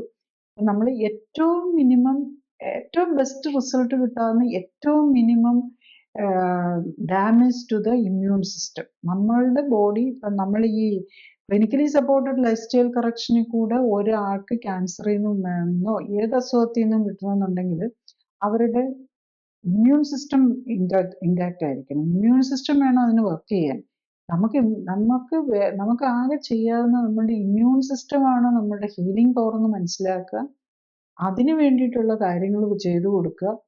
അതിനെ തന്നെ കൺട്രോൾ ചെയ്യുന്നത് omega-3 6 ആണ്. ഫാറ്റാണ്, കൊഴുപ്പാണ്, പ്രോട്ടീനോ കാർബോഹൈഡ്രേറ്റോ ഒന്നുമല്ല. ശരിക്കും omega-3 and 6 അതൊരു എസെൻഷ്യൽ ഫാറ്റ് എന്ന് പറയും. അവരാണ് അതിനെ കൺട്രോൾ ചെയ്യുന്നത്. അത് കറക്റ്റ് പ്രൊപ്പോർഷൻ ആക്കി കൊടുക്കുക. അതിൻ്റെ കൂടെ വൈറ്റമിൻസും മിനറൽസും വേണ്ട അമിനോ ആസിഡ്സ് ഒക്കെ കറക്റ്റ് ആയിട്ട് കൊടുക്കുക. ഇത്രയും ചെയ്തു കഴിഞ്ഞാൽ നമ്മുടെ ഇമ്മ്യൂൺ സിസ്റ്റം തന്നെ നമ്മുടെ ഏത് അസുഖത്തെയും ഹീൽ ചെയ്തോളും. അപ്പൊ അതിന് നമ്മൾ ആദ്യത്തെ നമ്മളെ വിശ്വസിക്കുക. നമ്മളിൽ തന്നെ നമുക്ക് വിശ്വാസം ഇല്ലെങ്കിൽ നമുക്ക് എങ്ങും എത്താൻ പറ്റില്ല. അപ്പൊ നമ്മളെ വിശ്വസിക്കുക, നമ്മുടെ ബോഡിയെ വിശ്വസിക്കുക, നമ്മുടെ ഇമ്മ്യൂൺ സിസ്റ്റത്തെ വിശ്വസിക്കുക. അതിനൊരു ഹീലിംഗ് പവർ ഉണ്ടെന്ന് മനസ്സിലാക്കുക. അതിനെ പുറത്തു കൊണ്ടുവരാനായിട്ട് അല്ലെങ്കിൽ അതിൻ്റെ ഫുൾ പവറിലേക്ക് കൊണ്ടുവരാനായിട്ട് ശ്രമിക്കുക. അത് ചെയ്തു കഴിഞ്ഞ് കഴിഞ്ഞാൽ നമുക്ക് ഏത് ക്യാൻസർ എന്നല്ല, ഡയബറ്റീസ് എന്നല്ല, പ്രഷറല്ല, ഹാർട്ടിൻ്റെ അല്ല, ഏത് അസുഖവും നമുക്ക് ഓവർകം ചെയ്യാൻ പറ്റുന്നതാണ്. നമ്മുടെ സമയം ഇവിടെ അവസാനിക്കുകയായി. അടുത്ത ആഴ്ച ഇതേ സമയം വേറൊരു വിഷയവുമായിട്ട് വരുന്നതായിരിക്കും. നന്ദി, നമസ്കാരം.